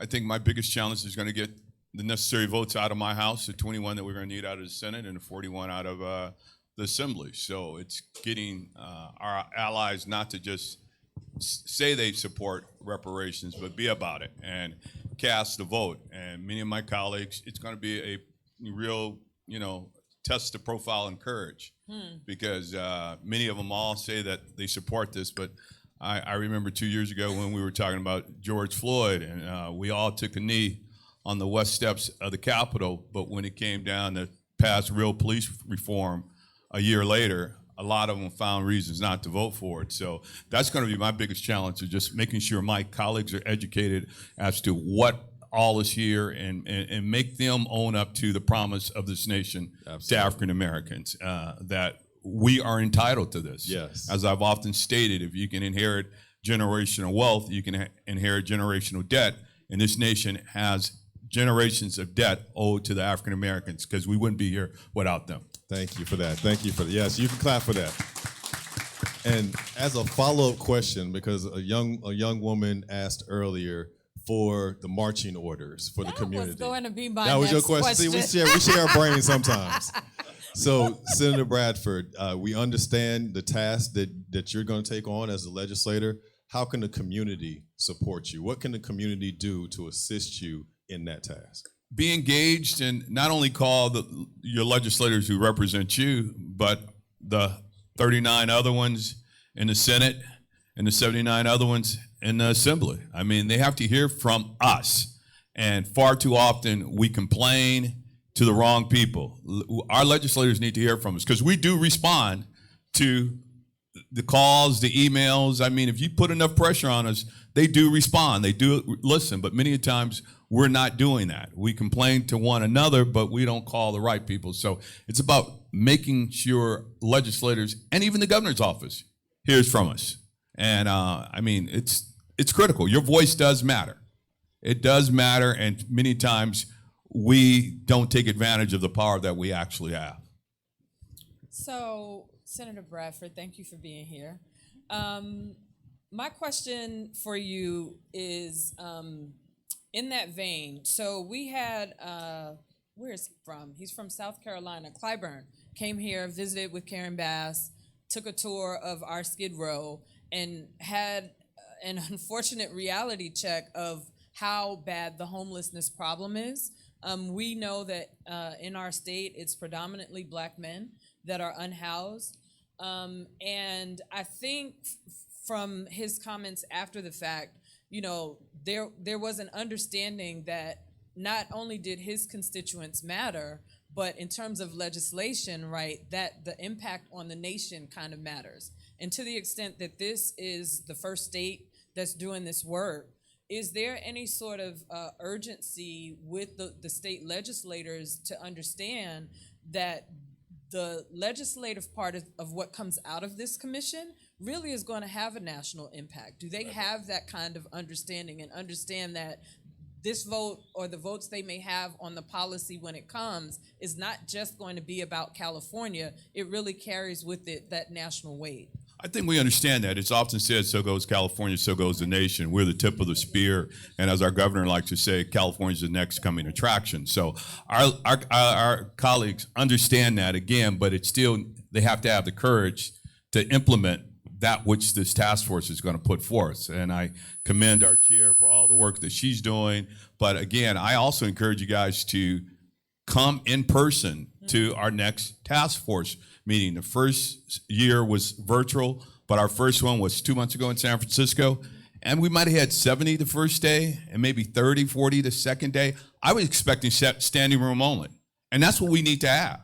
We need to have our physical presence in the room because our physical presence was here for 400 years as slaves. So we need to show up now. So.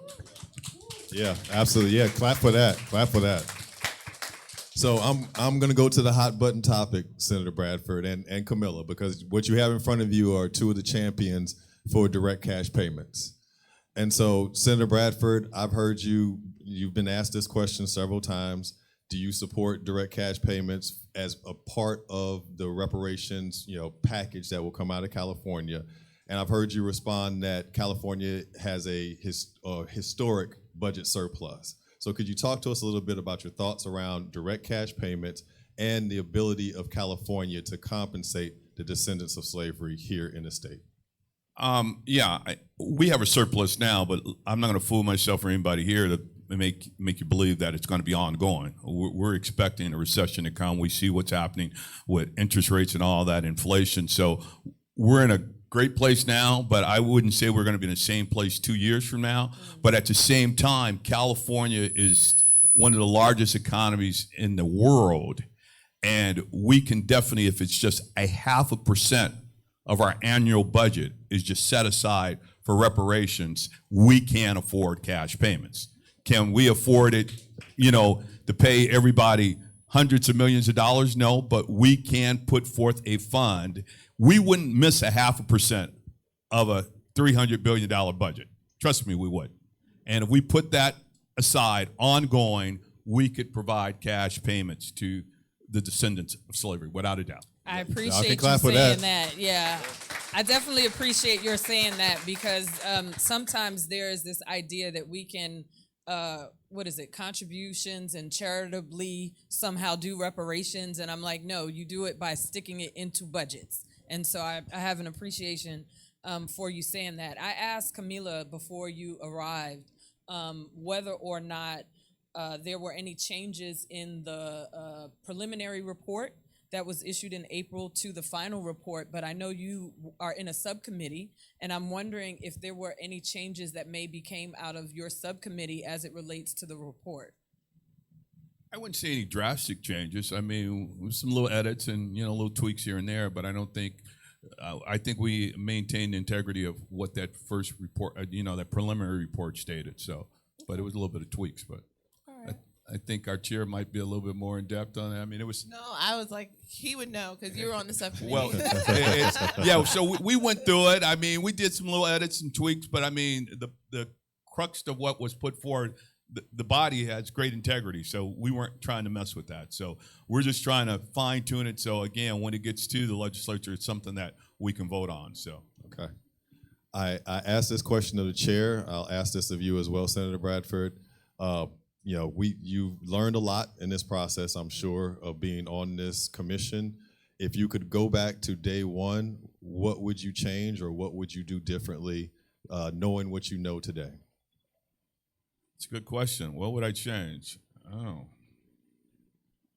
I don't know. I mean, I think we have 9 amazing individuals there that have really dug down deep and tried to address this issue.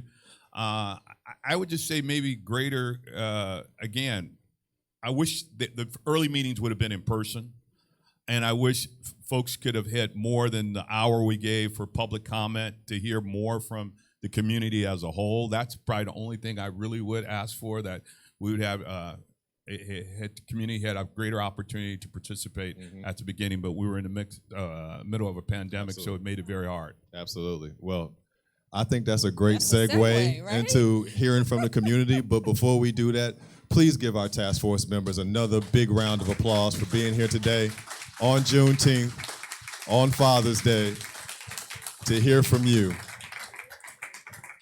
And what we're going to do is we have a mic set up here in the aisle. If we could just make your way to the microphone, we'll take each of you in order in succession. And what we want to try to do is we want to make sure everyone has an opportunity to speak.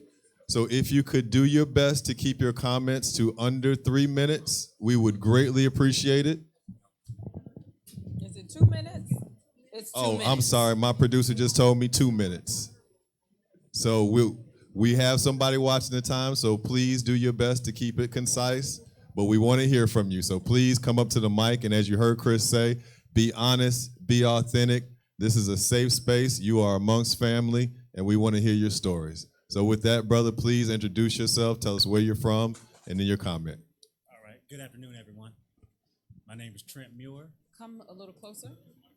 My name is Trent Muir. I'm from Phoenix, Arizona. Today, I'm here to talk about Nelson Bell, one of a few African-American settlers during the gold rush in Coloma, California. He passed away January 1869. At that time, his land and personal property was put into probate and later sold by the probate administrator. The land is now part of a California state park.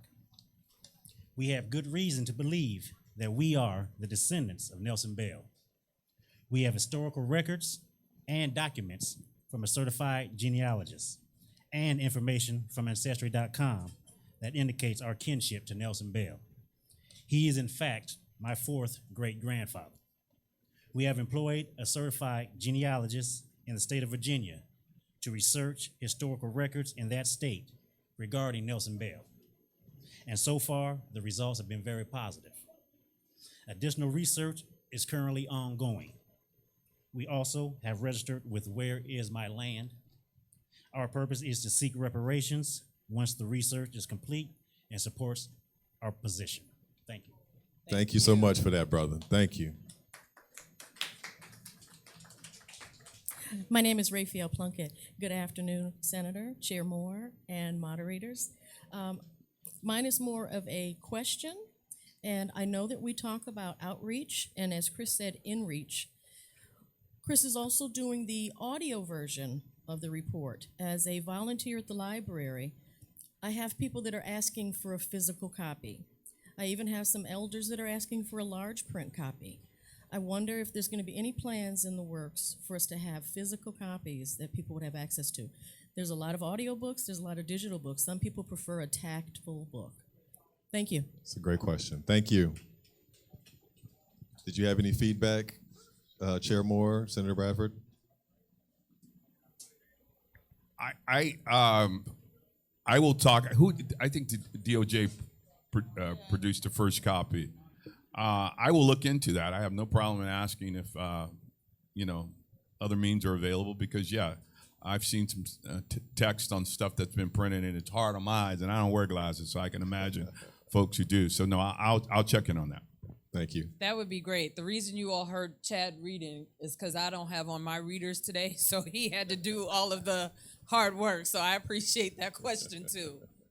And you can email the task force at reparationstaskforce@doj.ca.gov. And again, you can even give the California DOJ a call at their Sacramento offices. But again, we'll follow up. Hello. Thank you for being here. My name is Jennifer Trishelle Marie Williams. I am a California native, a descendant of African slaves on both sides of my family, one of which was lynched publicly in the Jim Crow South. I am a CPA in the state of California and a commissioner on the LA County Citizens Economy and Efficiency Commission. I come here today in my own individual capacity to express views that are my own. I have worked since before the age of 15, and I have worked in the financial services industry for over a decade. Regardless of whether in blue-collar or white-collar environments, from the time I started working as an adolescent up until this very day and this very hour, the existence of racialized workplace trauma has been the consistent theme throughout my experience as a Black woman. And I know I'm not alone. McKinsey's 2021 Race in the Workplace survey uncovered an emotional tax, a heightened feeling of being different that has detrimental effects on health that Black employees experience at work. So what could reparations look like for the legacy of slavery as it pertains to historic and existing workplace trauma? I offer two points here, both of which fall into the compensation and the guarantee of non-repetition categories.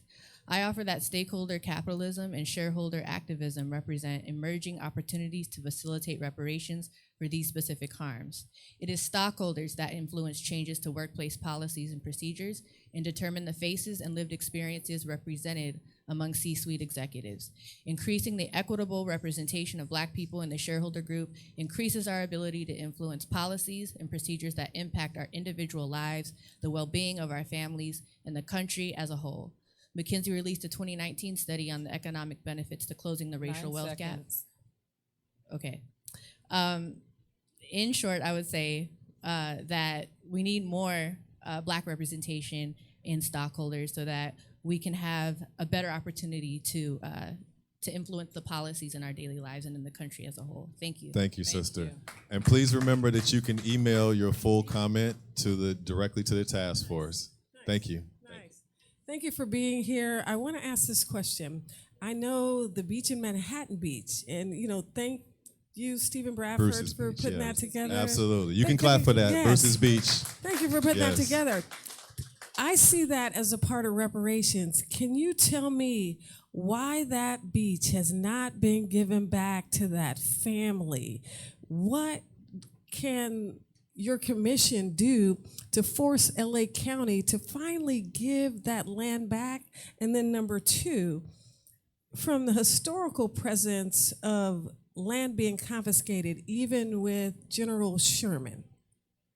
General Sherman tried to he took federal land along the coast from the Atlantic to the Pacific to give back to freed slaves. Do you guys have any statistics that shows what families got their land back? What families got their land back? Ms. Moore talked about the intellectual property, and then the question is, after Sherman did his executive order, it's called Order Number 15, President Andrew Johnson came in and revoked it so that African Americans could not gain economic independence. Have we focused on that so that we can give the whole plethora of how we've been, denied industrial-wise with the railroad, with business, with land, even to include the Indian territory in Georgia? Let me tell you, Georgia was all Indian, all Cherokee. So how do we deal with the Indian land in the African American land since everybody came from us? Because Black is all nationalities. So can you answer those questions, please? Let me speak to the Bruce Beach since I authored SB 796, which facilitates the transfer. The transfer will happen. It will be done hopefully by the midsummer, but no later than the end of the year. The family will have title. I just left Janice on. Holly Mitchell's very much on part of it. The county has voted. Our biggest challenge right now for the Bruce family and their heirs is making sure they're not burdened with the financial taxes of land that's supposed to be valued today at $75 million. Not many of us here could handle a $75 million tax burden on land. So we want to make sure that we assess the property at a value either pre-Prop 13 or back to 1924 when it was stolen from them. So it makes no sense to transfer it back to them and they lose it a year later. So that will happen. That's already in the works. So the full transfer of the property should happen again, maybe by early summer but definitely before the end of the year. They're getting the land back. They're getting the land back.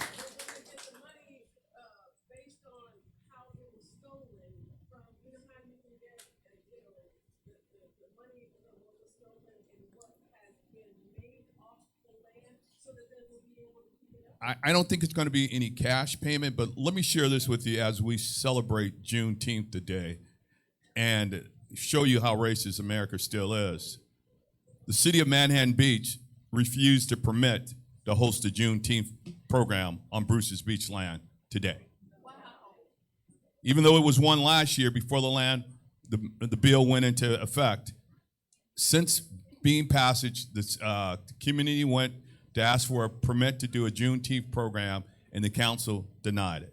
Everybody in here should be outraged by that. So I don't know if you want to answer that. Thank you for that. Go ahead, brother. Thank you. Definitely want to thank the task force as well as the members of the grassroots for all the work that you do. Really appreciate that. My name, P. Jones. I'm currently a healthcare executive in Southern California. I live in your district, sir. Thank you so much for your service for us. I'm from the family of Jones, Jammer, Stevens, and Jenkins from the states of Texas, Oklahoma, Alabama, Mississippi, and South Carolina. I don't think we should muddy the waters as it relates to this very serious claim. Reparations should be in the form of cash payments. I definitely believe in cutting a check. Just like others have received reparations, and it's definitely not funny. Everybody else has received cash payments. We definitely need to receive the cash payments. The vast amount of blood money gained by the U.S. government and some of its citizens can be directly tied to the uncompensated labor from my ancestors. With that blood money, the government and some of its citizens have been reaping the benefits, passing down to generations their wealth from the institution of slavery, and we've been systematically locked out of that. We are living with the evil legacy of slavery, the deprivation, the humiliation that my sister right here described, the racial hierarchy that was created in all major activities of society. We are in the midst right now of a big wealth transfer from the baby boomers to their younger generations, and we will be carved out of that as well. So from the baby boomers to the younger generations, we have a unique history in this country. A debt is owed. Otherwise, we will continue to be disadvantaged and left out of what our ancestors have built. Reparations now. Cut the check and protect the descendants of those who were enslaved in the United States. Thank you so much for your time. Thank you, brother. Thank you. Big money's in the house. Morris Griffin, better known as Big Money Griff, strong community activist, leader, and problem solver. Good to see you, Sister Camilla. And you, Brother Steve Bradford. Tip the mic a little bit so we can hear you better. Let me just say this off the top. First and foremost, welcome to Leimert Park, especially you, Chad. I gave you documentation of substantiation and verification of the information that I have for all of us here today. Some memorabilia when we talk about a path to freedom on this Juneteenth day, the first annual Juneteenth day in America. I have some document for everybody here for a small fee, maybe something. But at the same time, I want to drop that dime on letting you know, Brother Steve, that here in Los Angeles, we found a great deal of insurance companies that took out insurance policies on our ancestors, and they had to come up dead within 6 months. And because they came up dead within 6 months, that is a violation because of the way in which they were killed, murdered, as well as hung, as well as poisoned. And so what we're saying is that we have a list of the various insurance companies, and I have that to back up my talk from Los Angeles Consumers Department, to back up my talk in regards to how we can show that they were complicit. In 2006, in Chicago, 3 judges said that you guys are, I'm switching the subject now because I'm dealing with consumer fraud as well, Camilla. There's consumer fraud, and then there's the insurance policies too. So those are 2 things, 2 issues there that we have to be concerned about. And I want to share this information with you because I brought it for you. So I want to give it to you because I only have 3 minutes. And you're doing yourself a great injustice. You're doing yourself a disservice to not let me have a share of this time to drop the dime on all of our minds. Thank you so much, Big Money. And I will say, Big Money, the task, we have 2 members of the task force here that I'm sure would like to talk to you offline. Thank you, sister. Go ahead. Reparations in memory of our ancestors. Yeah. Preach. My name is Molly Bell, and I'm straight out of Compton. Hey. And I'm asking, I've been doing, see, I could use this voice. I'm 75 years old. Will you give me a little extra minute? I've been doing this for a long time. I've been in the fight for reparation with Mr. Peoples and others when nobody else was doing it. We've kept it above. Let me just say this. What is reparation? Reparation is repair. What does it take what is repair? Whatever it takes to make us whole. Hey. How do we know we're not whole? The Constitution of the United States, Section 1, Article 2 says we are 3/5 of a person. Isn't that a fraction? So we're not whole. So we're asking for whatever it takes. Bradford, I heard you say, and I don't mean no disrespect, you said we don't have the money. Now somebody said it up here. So we don't have the money to pay it. And I'm just saying, we up here is also we down here. Oh, so amen. you all of us. And so we need to ask for it. And we have a couple of, and I know I'm going fast, but I know they let me do this on the radio. It says, maybe we need to look at reparations besides cash money. What if we said, give them 10,000 economic assistance? What if we had tax relief? I own a home. If I didn't have to pay, my house note is $1,365. Only $400 of it is for the note. The rest is interest. What if I didn't have to pay no interest on anything? What if we had a card that say we get free education? What if we had property? They said we don't have the money, but we'll give you some property. We'll give you some land. What about our businesses? Grants to start them up because they stole all that from us. They took all that. Are the past debts owed that they never forgave us for? What the things that money? What about some health care? I mean, like I said, they didn't even want to give us Obamacare, and that wasn't everything. And what about a sovereign state? We need to talk about that. And some things I asked you to do, people say, what can I do?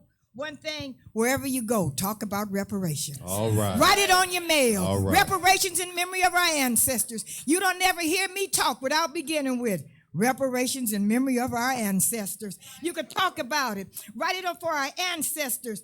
Find you a grassroots organization, get involved. Document everything that you did. We started, this is my last one. We started March 6th as National Reparations Day.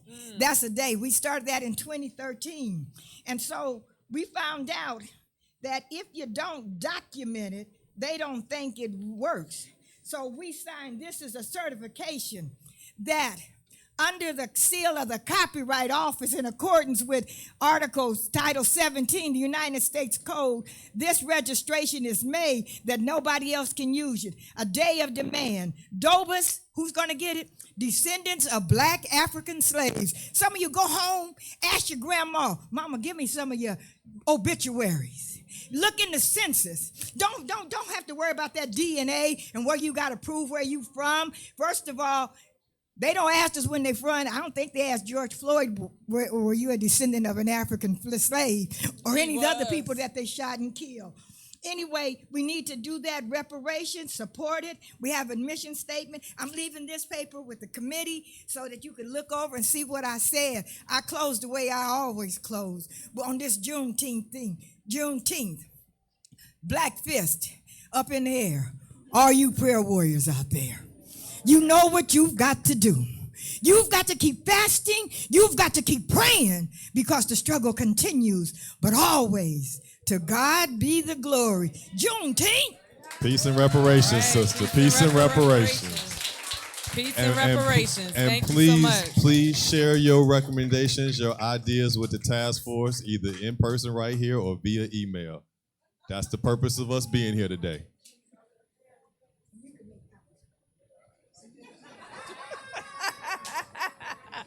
And I can tell you, sister, you got to email that into them because we don't know what'll happen to that paper. But if you send that email, they're gonna get. No, I heard that strong voice. You ain't fooling nobody no more. All right. All right, go ahead, brother. Good afternoon to all of you. Yeah, tip it up. My name is Michael Cooper. Can we hear? Okay, my name is Michael Cooper. Born and raised in South Central, as they call South LA today, from the east side. I'll be 50 years old, and like many of us, I've seen a lot of change in LA particular, especially with the demographic shifts. And I know that wasn't an accident. That wasn't done by, But anyway, I have a simple question. And again, it pertains to the demographics. I believe Black Americans here in LA County, we're the only ethnic group where our homeless demographic is greater than our typical demographic. I believe we're 8% as an ethnic group here in LA County. Unfortunately, our homeless demographic is about between 40 and 50%. That's horrific. So that leads to the simple question. I'm gonna keep it simple. This question is for both of you, Senator Bradford and Sister Camila. What's the future of Black Americans, with reparations or without reparations? I'm hoping we're going to have reparations. Now, what that future holds, I hope it's better than what today looks like.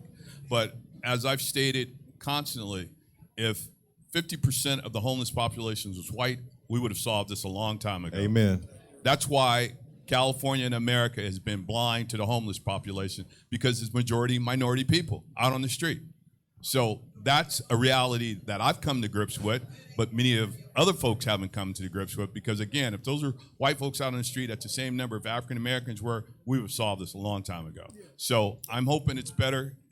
I don't want to go through just Much like the opioid epidemic, with crack is like, okay, exactly. incarcerate them. I've lost track of the number of measures to deal with fentanyl and all of this, of rehabilitation. Don't criminalize them, all that. But you talk about crack cocaine, you still got people doing time in prison today because of a simple possession of crack cocaine. But now they're trying to make excuses for all this. Now that folks that don't look like us are dying, now we got to fix the problem. And yeah, I concur. And I'll just say what I mentioned earlier is that we hired as a task force 5 people to serve on our economic consultant team that are working this summer to start calculating what compensation might look like for particular atrocities. And one of them is actually houselessness or homelessness. So, we can't say exactly what's going to be in the final plan, but our consultant team is actually tasked with this summer coming up with what compensation could look like for our Black houseless folks. Thank you. Thank you for the question, brother. And this is a little off of what this discussion is about, but our national organization this week on Thursday actually charged the United States government with genocide. When you have numbers that look like that statistic that was just given, and you look at the 5 elements that the UN says is required for genocide, to declare genocide, the descendant community checks all of those boxes. So I just wanted to add that comment. Sir? Go ahead, brother. I'm Black Joe. I really appreciate this report you all did. It's incredible. Great research. It taught me a lot of things I didn't know. So I really appreciate you all doing that. The first state to have legalized slavery was Massachusetts. It said there should never be any bond slavery, villanage, or captivity among us unless it be by lawful captives taken in just wars and such strangers as willingly sell themselves or are sold to us. That was in 1641, the first state to legalize slavery. The 13th Amendment says, neither slavery nor involuntary servitude except as punishment for crime, whereof the party shall have been duly convicted.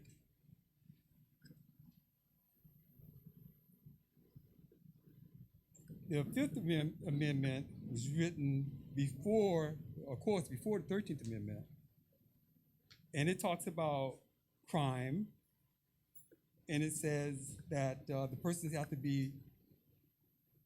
be convicted with due process of law. The 14th Amendment was written after the 13th Amendment. It talks about citizens, etc. About 20 seconds, issues. brother. Okay, 20 seconds. and it says, this also was a matter of without due process of law. But the 13th Amendment said nothing about due process of law. Now, the Massachusetts law was recognized as making slavery legal. It used the word unless it be lawfully captive, etc. The 13th Amendment used the statement except as punishment. Except is a synonym of unless. I'm sorry, brother. Did you have a question? So my point is, slavery is a continuing tort. We are still legally slaves because they didn't say by due process of the law here. It says if you are duly convicted. Well, what does that mean? We have been convicted by this society. They consider all of us criminals. So brother, I'm gonna hop in real quick. Time's up, but I want you to stay here real quick because Senator Bradford, I believe you are engaged with Sidney Kamlager's bill, ACA 3. Yeah. If you could speak to ACA 3, because I think the brother might want to hear that. Yeah, it's currently still on our Constitution. It says you can be imprisoned for involuntary servitude without compensation. In essence, that's slavery. Right. So Senator Kamlager has a bill, ACA 3, that just was voted off our floor the other day, well, out of committee, and it's working its way through the assembly, and we're gonna make sure that if that is passed, it's gonna be a ballot initiative to remove that from the Constitution, California Constitution at least. Okay, so I mentioned that because it still states, you're right. It being a continuing tort, yes, there is no value you can put on how much they owe us. Yeah. Yes. So Exodus gives us the example. Jehovah told the people, take gold and silver from the people. And they took gold and silver from the people. That was their reparations. There was no value put on that. He didn't tell them take 1 ounce of gold, 1 ounce of silver. He said, take it. Thank you, brother. All right. And on the note of ACA 3, we'll come right to you, sister. I just want to recognize our brother Samuel Brown, who's in the last person in line here with the ASAP hat and shirt on. And brother Samuel Brown is one of the principal author of ACA 3. I'll let Sam talk a little bit more about that when he comes up, but I did want to recognize him since we were on that topic. Go ahead, sister. Thank you. I'm glad you had this meeting, and I found out about it accidentally. We got to do better then. I wanted to say a few things, and I wanted to mention my father because my father was from an older family. He was a lot older than my mother, and I remember him telling me that in his work, where he was the only black man, the only colored man, the only Negro, that he knew he was paid less than everyone else. He was the best man. They had him train everyone else. All the young whites coming in, they had my dad train them, and they moved them over my father. And he said, I've been paid less than everyone else, and he had every one of his pay stubs in a box, and he showed them to me. I didn't know what to say. I didn't know what to do. There was no way would my father leave his job because my father was going to take care of his kids. My mother was younger, and she realized she had to do something to make a change for her children and others. And my mom gave her life really for her people. My mom was about 4 years old when her mother died. And I was young when my mother died. My mom didn't make it to 50. And I remember her telling me, daughter, I'm tired of fighting, because she had been fighting her whole life. And then she just said, I'm tired of fighting. And less than a year, my mom was gone. And some of you might know who she was. She was the director of the Urban League in Sacramento for many years. And I don't know if you know Percy Pinckney and people like him. Percy was a good friend of my mom's. And he said, your mother went to Sacramento, and it was nothing but a political town. And he said, she made it a good place for families to live, and that's your mother's legacy, Dolores E. Bryant. And then she was condemned and attacked by people, and they tried to make her look bad. But I know my mom, and I know how much she cared about others, but she died very young, suddenly. And I wanted to mention, too, that my dad was a poll worker his whole life. And long after my mom was dead and my dad was 90, they asked him to be a poll captain. And he goes, well, I'm retired now. I said, Daddy, you can do it. And he goes, yeah, I can do it. And he was a poll captain at 90 years old. I don't want to interrupt you, sister, but time's up. If you could just please wrap up. Well, I just wanted to say that I'm concerned about a lot of the black seniors. I like black, it's okay with me. African Americans, okay. But I feel like a lot of seniors who have gone through so much and lost so much and worked very hard and got nothing and no compensation, that I don't hear enough to say we need to give these people something. And my mom always said, I want a family home.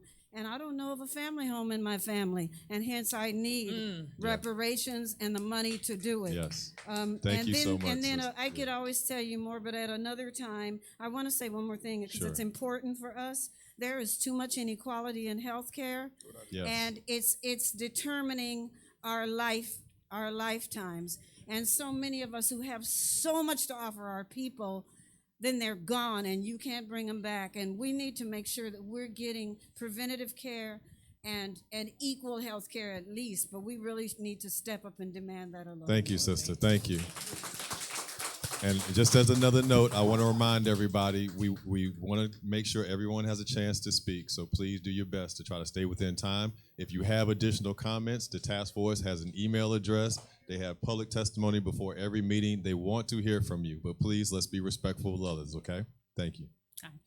When I heard about this task force report, I was filled with pride, and I had a better understanding of why we're in the position that we're in, that it wasn't just something in my head or people didn't have valid complaints about what's going on. I really started listening, and I'm very proud, very grateful for the work that you've done on this report.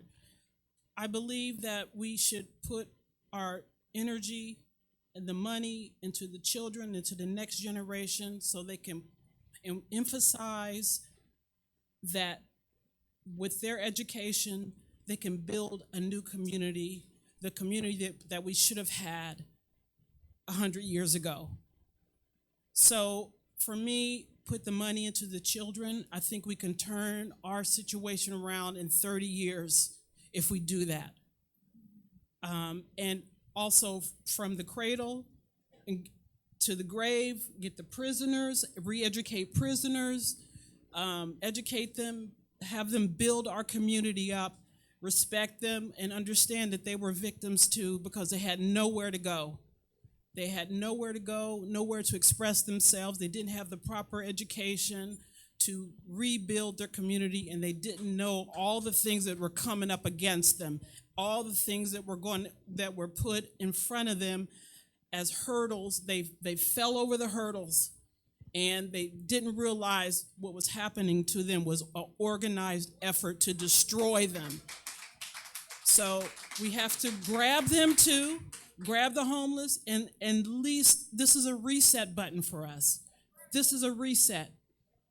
And I am so full of joy about it. I just love it. I love it. I really appreciate you guys. Thank you so much. Thank you so much, sister. That was powerful. Thank you so much.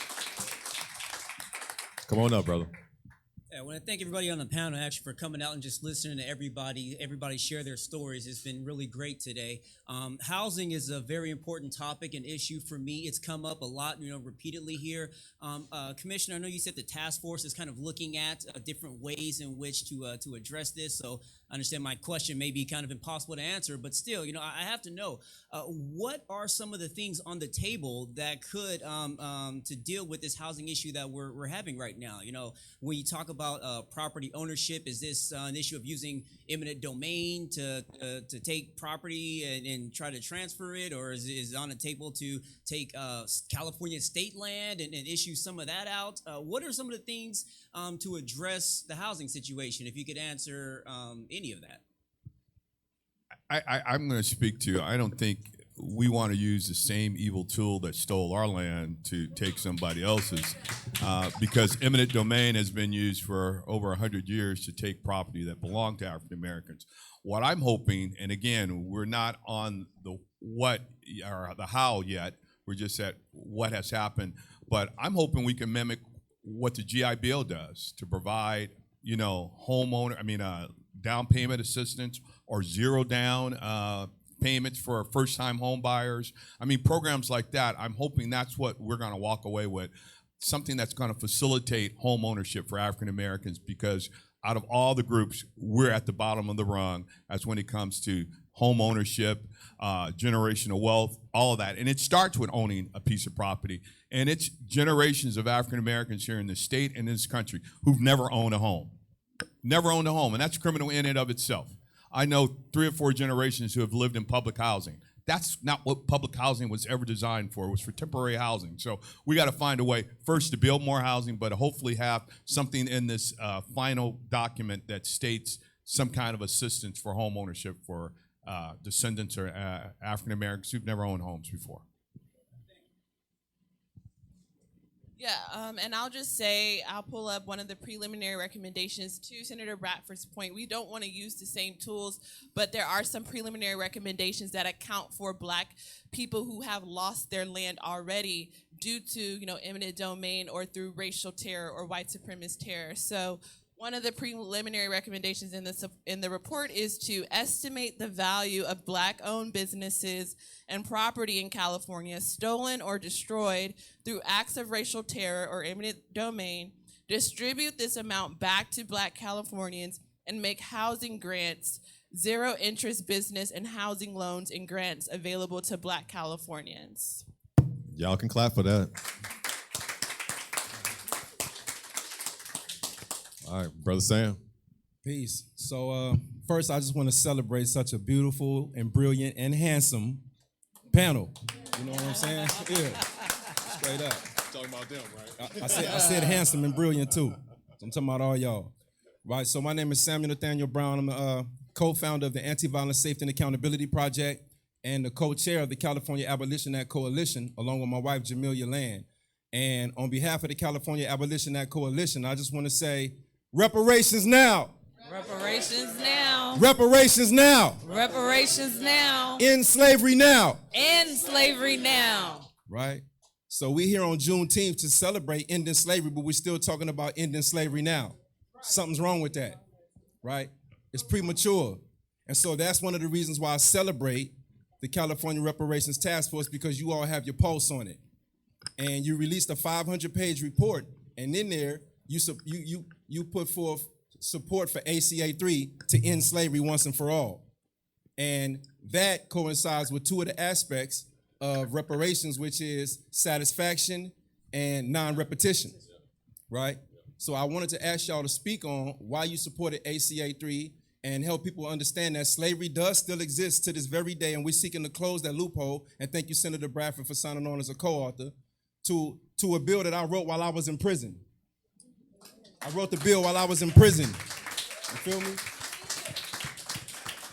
I've been out for about 180 days. I did 24 years. Yeah.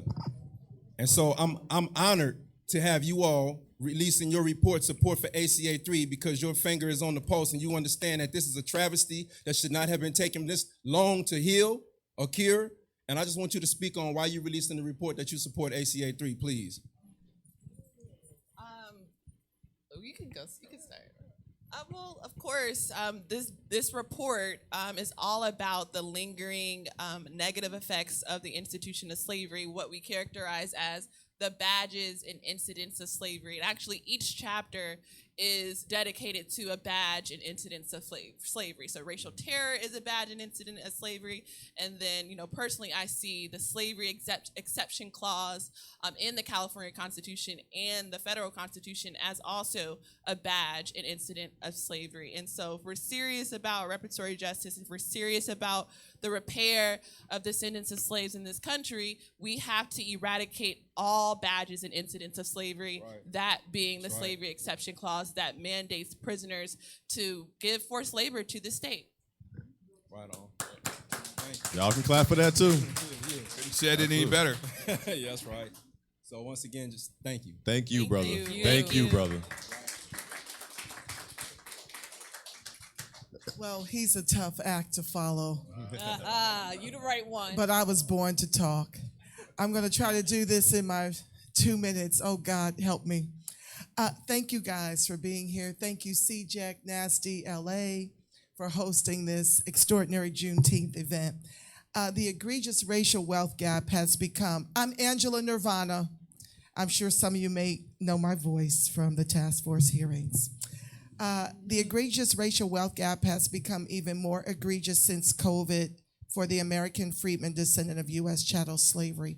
In 2022, you've got median incomes ranking from the highest in the mid-80s, 80,000 for Asians, and then whites are second to that. Even Hispanics are third to that. And American freedmen, our median national income is around 40,000.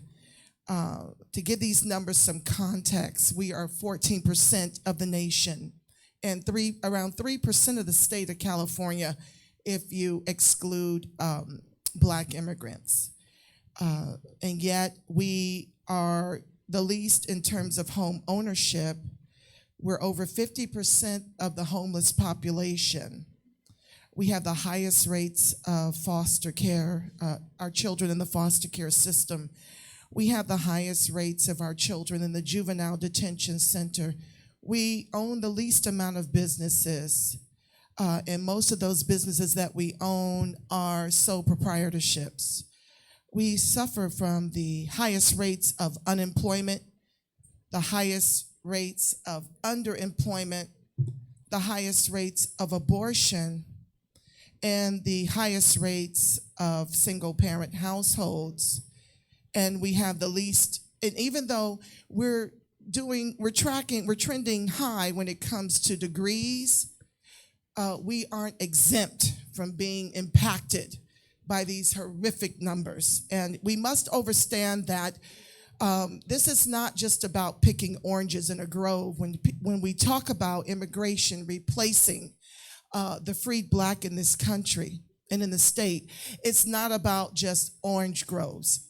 We're talking about at the executive level, we're talking about in government. We need to be mindful of that. So contrary to popular rhetoric, we're not shiftless, lazy, no good and no count, and don't want to work. Case in point, we did all of it before immigration was being weaponized against us to replace us. Sister Angela, I'm gonna ask you to wrap. You know I'll never like to interrupt you. This is a wrap. It's not that we don't want to work. This is due to institutional systemic racism by the government in every branch and being made bottom caste as the anchor of this country's capitalism is how we got here. Remember that at the polls, family. Thank you. Thank you, sister.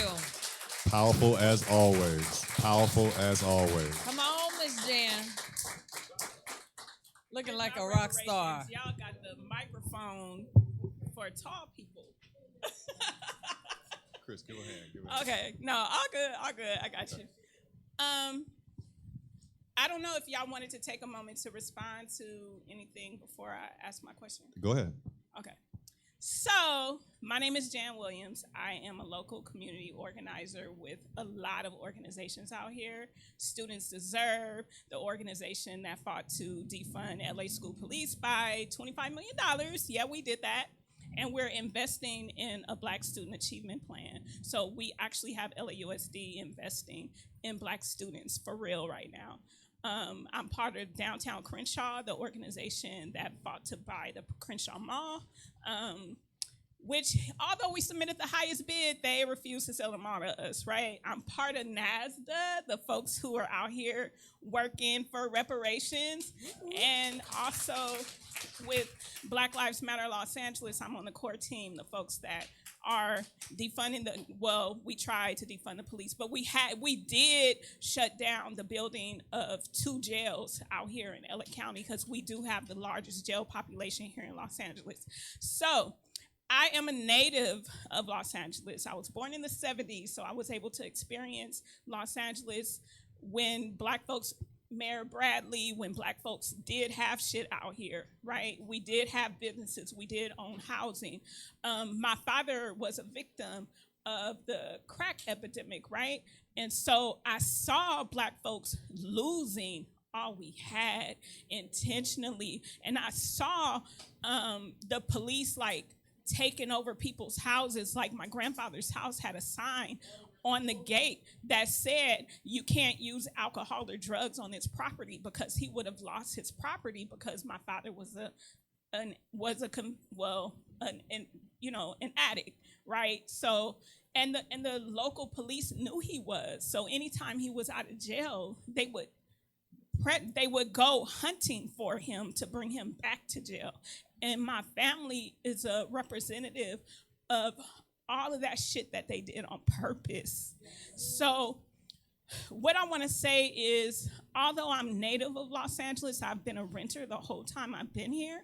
And so right now, I want to be able to buy a home. I'm finally in a position to be able to buy a home. But guess what? I'm only approved for $500,000, which means I'm going to have to leave the community that I love and want to live in and want to continue to raise my kids in. So would a proposal be something like, for the government, because the house across the street just sold for $1.6 million across the street from me. So I can't afford to live in the community that I love and have built in, right? So would a proposal look like the government making up that difference? Y'all run me a check for that other 500 million that I can't afford for myself. That's not going to be debt on me, but a payment from the government. And then I can still just pay what the banks have said I can afford, which is $500,000. And then the government cut the difference. Thank you for that, Jan. I'm not sure. I like that program. If either one of you I wanna want that respond. program too. Okay. Yeah, amen. I second that one. Good afternoon, everybody. Good afternoon. I really just came to briefly introduce myself. My name is Mondla Kaise. I'm a member of Commissioner the Kaise. Commissioner Kaise. I'm a member of the Los Angeles Reparations Advisory Commission. Also have volunteered to be a part of the public engagement effort. So just wanted to, first of all, really thank and express my appreciation for the work of the California State Task Force. A young woman that I've known since she was an undergraduate at UCLA. Very proud of the work that you've done as chair. Very grateful for the leadership that all of our state task force members have shown on this issue, and really showing the way for the country, and certainly providing a platform for us who are engaged at the local level to kind of follow your lead and see what value that we can add. I did want to make a point that was raised a little bit earlier around the assignment, what we need from our community. I wanted to raise something that I was able to raise in our last task force meeting. First of all, and I missed my vice chair's earlier comments, so she may have already mentioned this, so I apologize if I'm repeating. But I think it's important for us to recognize the incredible position that Black Los Angeles is in right now. Black Angelenos are part of the state that was the first to engage the reparations discussion. and is the only community that has both a local and a state level of engagement around this issue. So an opportunity to really set the tone for the entire nation in terms of how communities engage around the reparations discussion. That is where Black Los Angeles is right now, and I think it's an incredible opportunity. To that point, I want to suggest that as part of our assignment, and I don't know the degree to which we're going to be able to deliver of this. I was cautioned in our Friday meeting about over-promising and under-delivering, and I'm a classic over-promiser because my expectations are always high of what we can potentially do. But I think one of the things that I hope we're able to deliver on the city level is a set of tools for Black Angelenos to effectively engage this moment. That's what I think the assignment is for Black Angelenos, is to actually embrace this moment, take it as an opportunity to revisit your own personal family reparation story. Let your contribution in listening sessions like this be grounded in your understanding of who you are, who your family has been, what the debt is, the intergenerational debt to your own personal family is, and then bring that to our broader community so that we have a very rich and grounded conversation about what reparations should look like for our community. Embrace it, own it, take it as an opportunity to learn your Los Angeles history.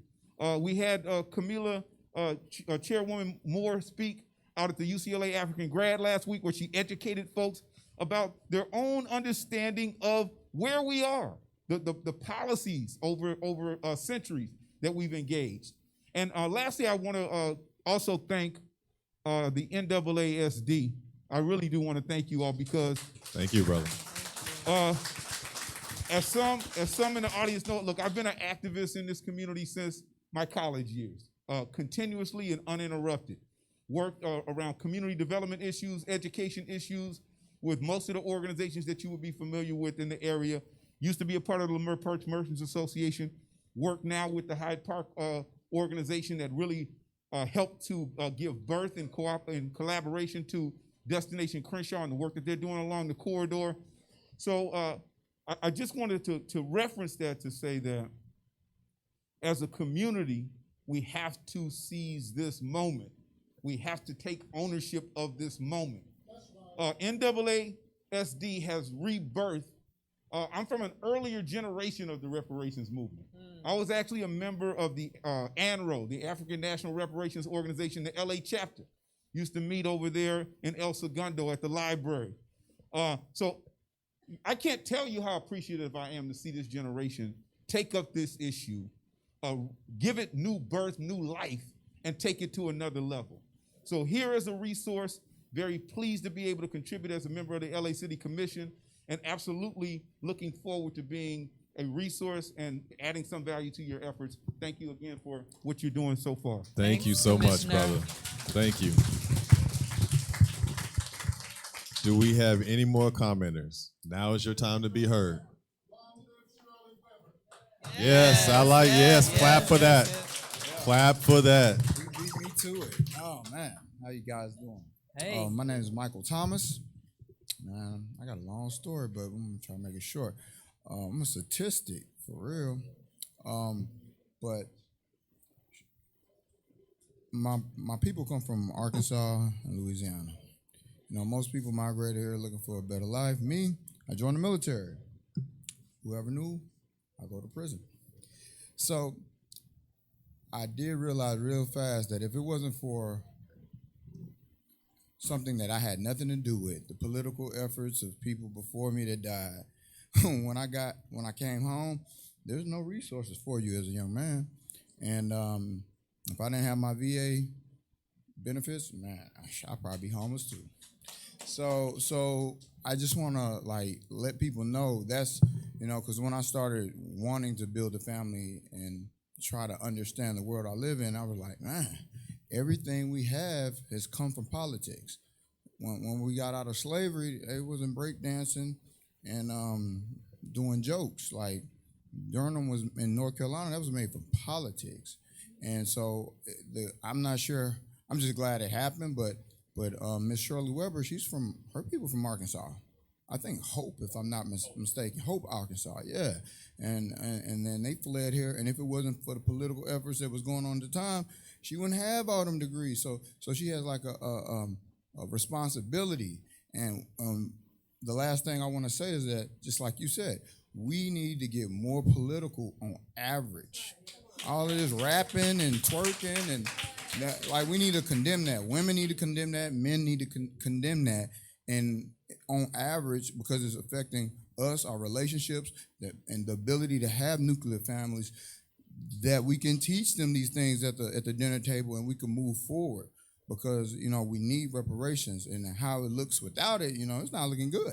It's not looking good. So that's my piece. It's like everyone that's here, like, when you go home, man, like they say, apply pressure. Y'all better be applying some pressure.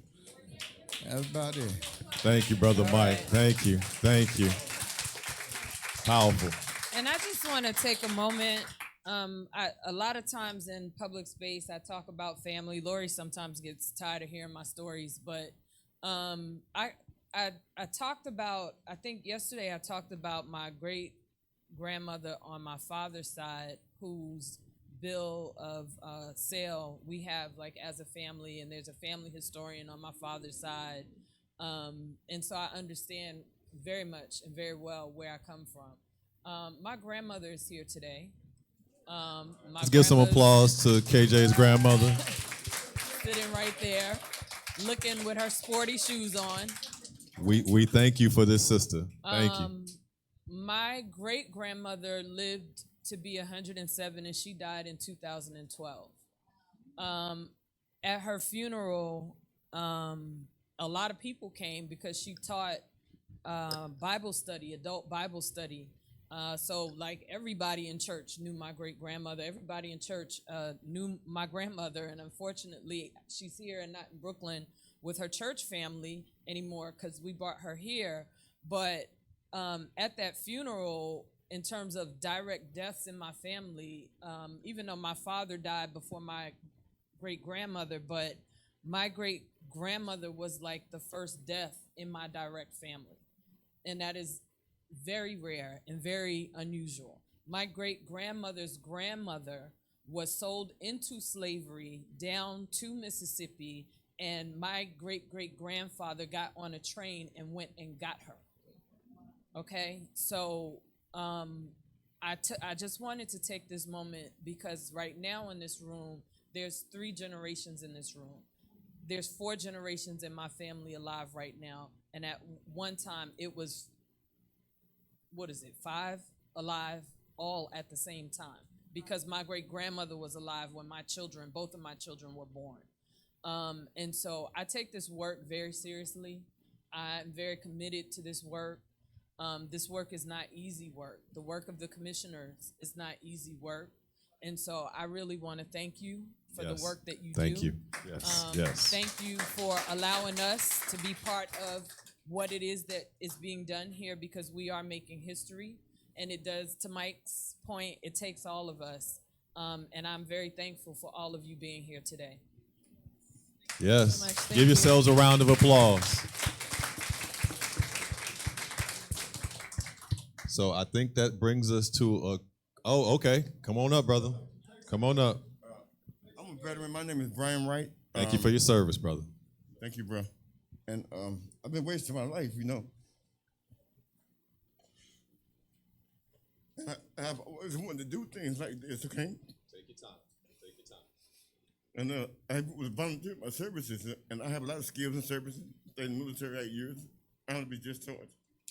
A lot of awards. But I've been doing the wrong thing lately. And I want to come here and volunteer my services and my skills that I learned along the way. I've been wasting, and I know that. So, not to campus, I have done politics, have cameras at the booths. I can type, I can answer phones, you know, and be professional at it. So right now, I just come up here to let you people know, which I don't hardly know a whole lot about, because I've been really tripping. But the real deal is, I come up here to let people know if they need volunteer services. I'm willing to offer my services, and I do have a lot of skills. Thank you. Thank you, brother. Thank you, brother. And just know we need every one of you. We need every one of you, all of your skills, anything that you do, bring it to this movement and this fight. This is not about the 4 people sitting up here. This is about our entire community all across this nation. Go ahead, brother. Yeah, my name is Daoud J. Khalik, and I work with the Reparations United Front here locally since year 2000. And we just, have been trying to educate people about reparations and bring, some kind of answers, to the questions that they have. Now, a little bit closer to the mic. I saw in the Sentinel article about the lineage decision that y'all came to, and I'm saying to myself, well, that's going to leave a lot of people out. Not too many people have the wherewithal to pay for an ancestral search, of their family, and that's going to leave a lot of people without access. So I'm thinking do you have further work that you're going to do to identify those who had slaves and whatnot during the reparations period in California, and with that, then you can I'm not going to say target, but focus on those who are going to be paying the reparations, right? Am I right? Yep. Okay. So I think that's should be the next part of your work. You identify who had people working for them for free and whatnot, the enslaved ones, and to put in your plan and whatnot, these are the people that we will be asking for reparations, to make the reparations payments, and make sure that when you get the payment agreement, that these payments will move ahead with the generations. Reparations has to last as long as slavery did, in my opinion. Okay. Agreed. It cannot be none of this one and done stuff. Agreed. Some people are talking about. Nobody up here is talking about that. No, I'm not saying y'all and whatnot, but I've heard it from other with the HR 40 and whatnot, But this has to be multi-generational moving forward. Multi-generational, and it can't be just about cash and whatnot, in people's pockets. Some programs need to be developed and whatnot to rebuild the community, and that's I think the most important part, where we make it. Let's see. As long as there are youth that are suffering, families have to be rebuilt and all of that. Yes. So we need programs that's going to support that family rebuilding, that community rebuilding, and things that is going to be of a benefit to Black people moving forward. That's all. Absolutely, brother. And thank you for that comment. I'm not sure if either of you want to speak to the genealogy question about reaching our most vulnerable in our communities. Yeah, I was just going to read actually a part of the report.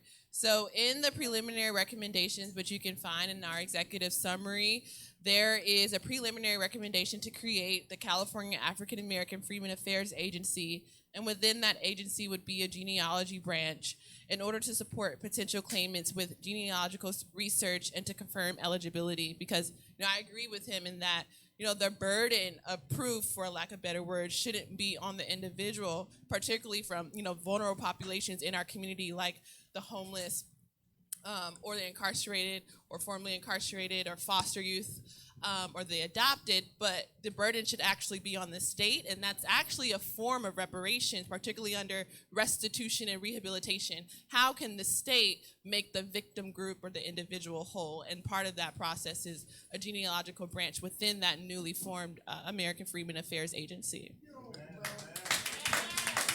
You can clap for that, yeah. Go ahead, brother.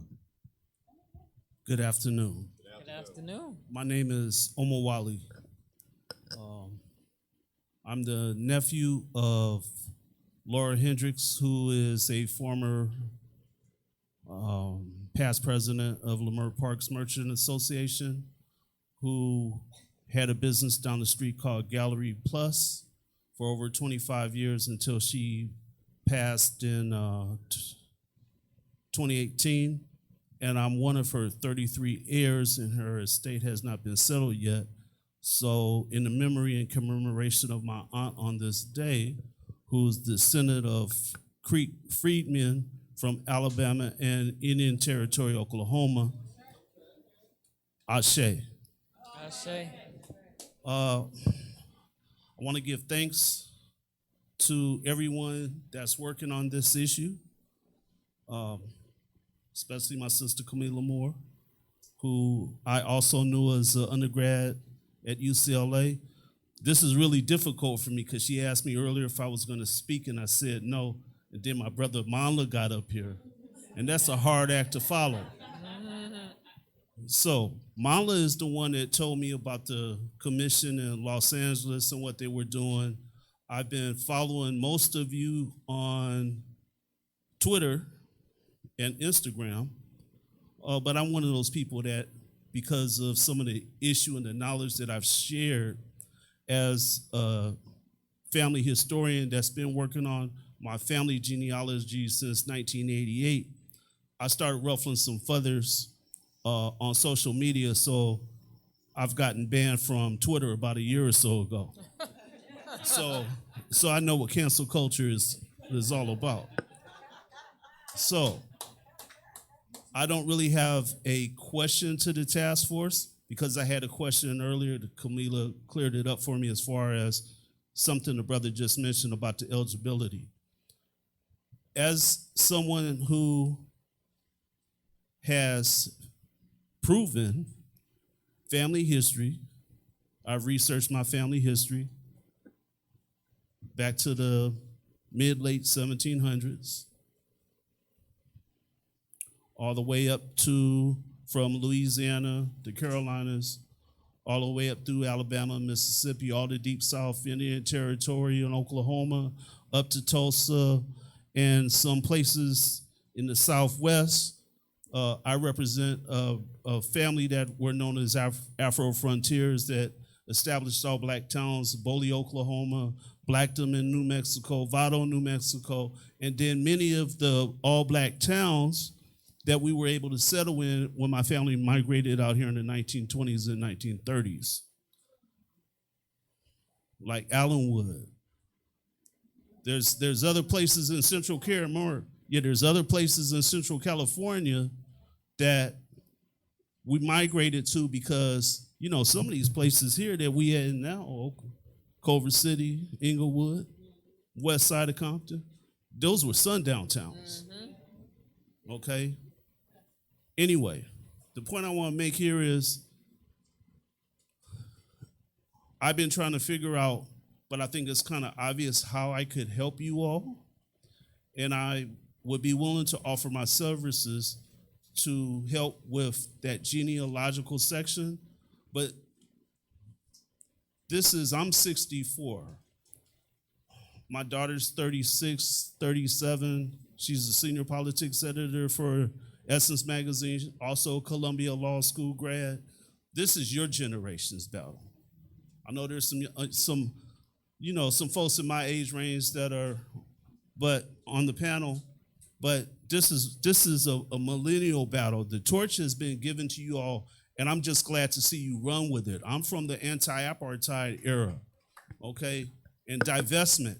And that's one thing that I think needs to be added to the strategy. That's the only thing that I'm going to suggest, is because when we talk about restitution, we know that there was, before COVID, that there was all this talk about black wealth reaching zero. When we're talking about in California, our black community, there comes COVID. See, they got ways designed to strip us of our black wealth.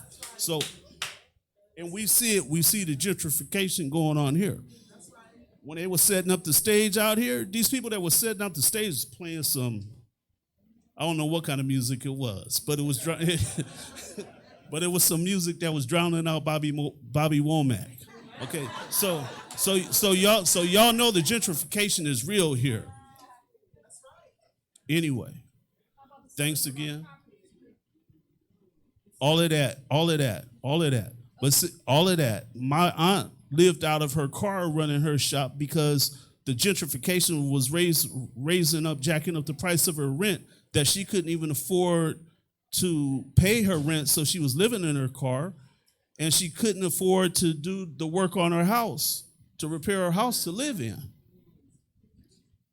And she's living in her car, president of the Merchants Association. I don't want to tell too much of my auntie's business, but this is real. She was talking about, she was concerned about the homelessness rising in Leimert Park because she herself was living out of her shop and living out of her car. Okay? So I owe it to the legacy of my aunt. I'm not looking for no check. Everybody else, even if we do, we all do, right? We are overdue, all right? But I have a legacy, a family legacy to protect and to serve. And it is definitely lineage-based, and I have no problems tracing back or proving my lineage to anyone. And I like to help anybody else that needs help in the area. Go to social media and look for a man named Omowale Jabali. That's me. Thank you, brother. Thank you for those comments. And I think there might be a few people who will take your check in the room. and your reparation. And before, brother, we gonna continue. And so real quick, Mike, real quick. Real quick. Okay. Just base what he said triggered it. Okay. VA benefits. Okay. We have like this, we get precedence over everyone. Like, is there something within the reparations where we will get like job placement? Because in order to have a mortgage, you gotta have, you gotta be able to qualify for it. So is there gonna be something that's gonna be there specifically where, hey, we get first dibs on certain job placements? I can't guarantee that. I mean, really, that's a crystal ball I don't have. I mean, we're still trying to put, meat on the bones, but all of those things are going to be talked about. We know what discrimination looks like and job opportunities for African Americans. We know all of those barriers that still exist, and we're trying to tackle them in this task force. I mean, even someone talked about the corporate diversity. I mean, we passed a bill 2 years ago to diversify corporate boards, and you saw the courts just overruled it was unconstitutional. I've been elected for 25 years, and I've done diversity and inclusion on every level of government, making sure people of color, especially women-owned businesses, have a seat at the table. In the cannabis space right now, I have an equity bill right now moving through the legislature because we need that bill number. Don't ask me bill numbers, so but we can help. We can help the cause. But here's an industry that's only 4 years in existence, really, up and running, and it's 85% white male controlled. The only African American with a license here in this area is Kika Keith, right here on Crenshaw Boulevard. We should all be concerned about that because we have family and friends that are still doing time for having a dime bag of weed. But now here's the opportunity to make money at it legally. We're not at the table. So.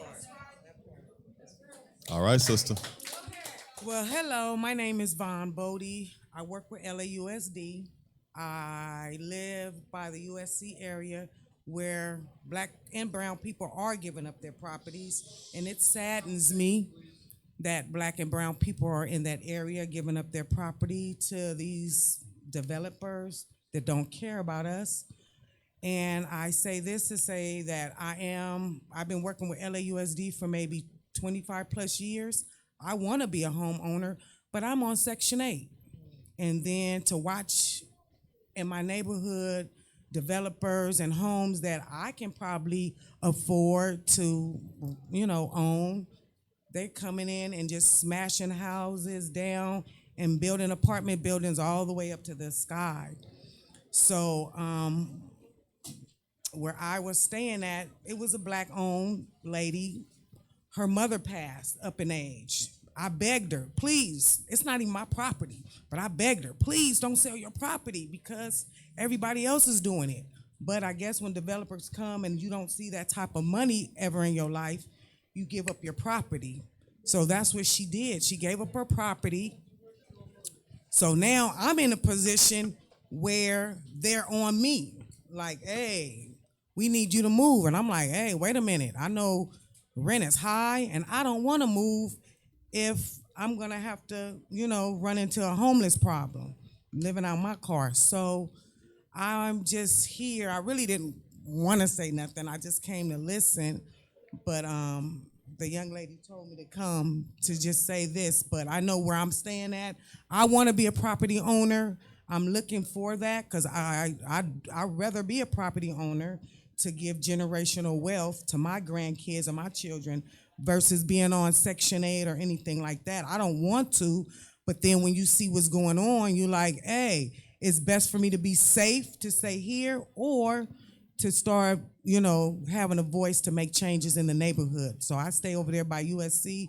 I don't know what changes that I can make or you guys can make, but they're knocking down homes, and I would love to live in one of those homes, And I work with LAUSD, and I make a decent amount of money to be able to afford it.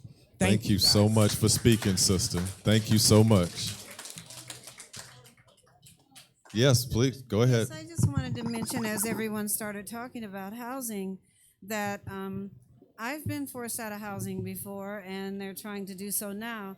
And I've noticed that black people are caught up in a maelstrom of housing, not housing, homelessness, trying to get housing, can't afford it. And like I said, remember my mom saying, I want us to have a family home, where there's a home where the family, you can always come. And I feel that I should have that family home. My nieces and nephews, like my own children, their parents are dead, their grandparents are dead, their cousins, everyone. And this is happening in black families, the ones whose parents have passed away young. Maybe sometimes they've self-medicated, trying to deal with the stress of living in America. I remember my brother as a boy. I did not know that because I would have got involved. He told me later that when we were at this school, every single day, a big white boy came and jumped on him and all. Well, one day he had to just haul back and hit him. But when we went to have swimming lessons and my dad took us in there, my brother said, oh no, am I going to have to fight all of them? Can you imagine a child having to feel that way? And over time, all the things that he had to deal with, there's so many losses in his life, and becoming addicted to pain medication and all this until it destroyed him. And these are people who we miss, but their children are here. My parents' grandchildren, the great-grands and all. And I believe I am owed a family home from this country. I definitely want it. Thank you so much, sister. Yeah, thank you for sharing that. And I will just add this for consideration because you all are here. The trauma, like the story we just heard, is very real. And I personally have dealt with at least two parents that I'm aware of whose kids have experienced racial trauma. And I'm just going to use the statistic that came up in one of the conversations. This is a school in South LA. And the parent was able to get relief only because the I don't know, what do you call it? PTA or somebody had like support signs on the gate where people had sponsored money to the school, and the parent called those sponsors. And then all of a sudden they got relief. But the children or the child kept getting written up for bad behavior because he was responding to having been bullied. But the documentation for the bullying and the parent whose children were calling the child the N-word, and this is a school where 46 languages are supported, where the children are not English-speaking language first. So you've got 46 languages, but somehow everybody knows how to use the N-word. And when the PTA decided to get involved, because now you're messing with their sponsorship, the response, the disciplinary principal went back and looked at the recorded cases. And what they found was that there was a pattern of discrimination at the school that just basically had been unchecked. So to the extent that there can be repair for our kids and the racial bullying that they're experiencing, where the teachers are not holding the bad students accountable, where the teachers sometimes are the participants, there has to be some sort of repertory legislation to protect our kids from that, so that where it's reported, there has to be some sort of intervention, because our kids can't be killing themselves, and we know Black boys in particular are taking their lives at numbers right now. So thank you for that story, because that is something that I think should be addressed, if possible. All right, Jan, go ahead. So this is the work that I do full time as a parent and community organizer for the Teachers Union, United Teachers Los Angeles.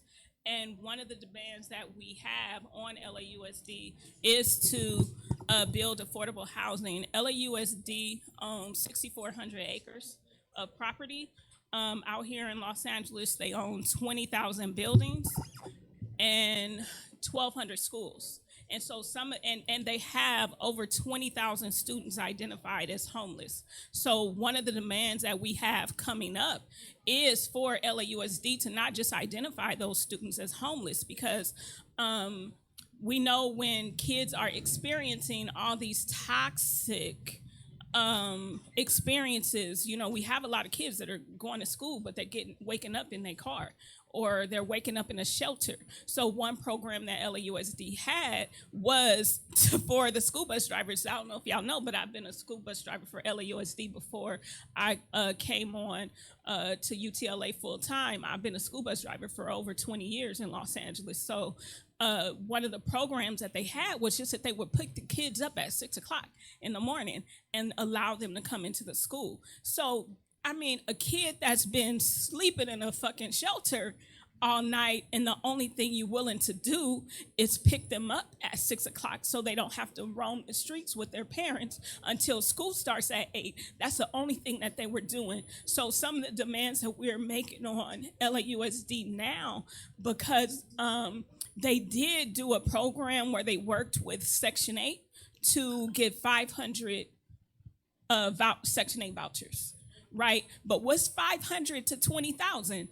You know, you got 20,000 students, and then you have also in LA, in the city of Los Angeles, where landlords discriminate and they don't want to rent to people with Section 8, right? So a lot of those were tickets to leave Los Angeles for them to get that housing. So one of the demands that we have with UTLA, with LAUSD and Senator Bradford, hopefully we'll be able to work with you in your office, is to demand that these landlords stop discriminating on Section 8 vouchers, and that we get our students housing, because our kids can't thrive. And like you said, I'm sorry to have to report this, but we had 3 Black students in middle school commit suicide in 1 week. You know, and this is systemic problems that need to be addressed. And so I'm doing that work. If y'all want to connect with the work that's happening in LAUSD, hit me up, because I'm here, and we're going to need all of us together to do this work. Thanks, Jan. Thank you so much, Jan. And the gentleman behind Angela, you will be our last commenter today. Thank you so much. Okay, I'm going to try to make this brief. I just want to state, and listen, I'm not anti-immigrant, but I am anti the weaponization of immigration against freed people to keep us tethered to the bottom of this country as the anchor of the capitalism. I don't like this constant black and brown, like we've got enough issues as freed people without all the tethers. It's really aggravating. Even in the task force hearings, I don't want to hear statistically what's going on with other groups. I want us to be single-focused, single-minded, and I want to give everybody in the room permission to advocate for American freedmen descendant of U.S. chattel slavery. You don't have to be apologetic to put your people first. We've made everybody a priority over us for the longest, and that's how we got here. Also, thank you. Also, when you get this final reparations established, please put up a very, very secure gate, or this will go the way of affirmative action, which benefits white women, immigrants, LGBTQIA, and American freedmen are nowhere on the radar. We've got to make sure it's very, very secure, and that we need economic advantage. We're long gone behind making things equal. We need economic advantage, and we need to make sure, because the oppression is continuing. And all of what you're hearing in this room is by design. And we as a people absolutely have to become more political, and we have to stop voting against our own interest. You must stop it, because that's what you're doing every time you push the button, just blindly and randomly, not knowing that you're voting against your own interest. Please know that when you go to the polls. Thank you. Thank you. Thank you. All right, brother, bring us home. sir. Bring us home. Okay, so listen, that right there was great. And always. And I apologize to everybody that's in the room, because like the lady said, I'm the last person to speak, and I guess God sent me here. This is not part of my plan for Father's Day. I was here with my son, little Wash behind me.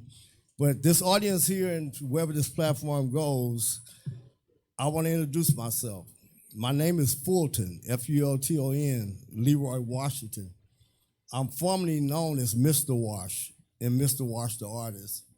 I'm one of those people who Obama released from prison when he did his clemency project. I was serving 2 life sentences for a crime that I did not commit.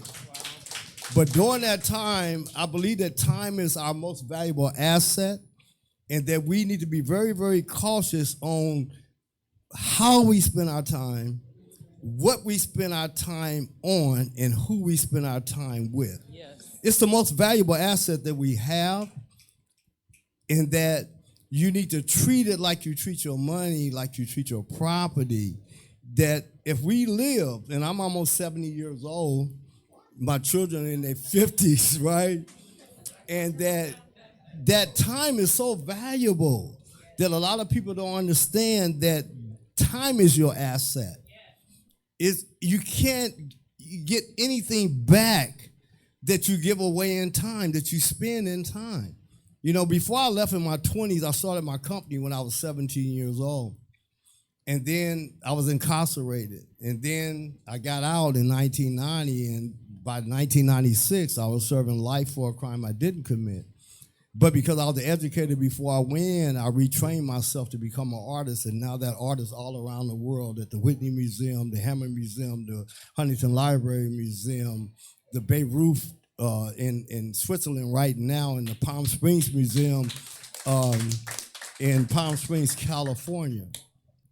So somebody just told me, say, you need to go in there and speak. We was doing something else for today. I got 8 children and 23 grandchildren and 3 great. So I just came here to say, look, to introduce myself, to let y'all know that I'm here. I'm back after 21 years of incarceration for a crime I didn't commit. Welcome home. I've been home about 5 years, so 2 years I spent on lockdown. And so I've been out here active in the community for 3 years. I've acquired a half a block of property in Compton.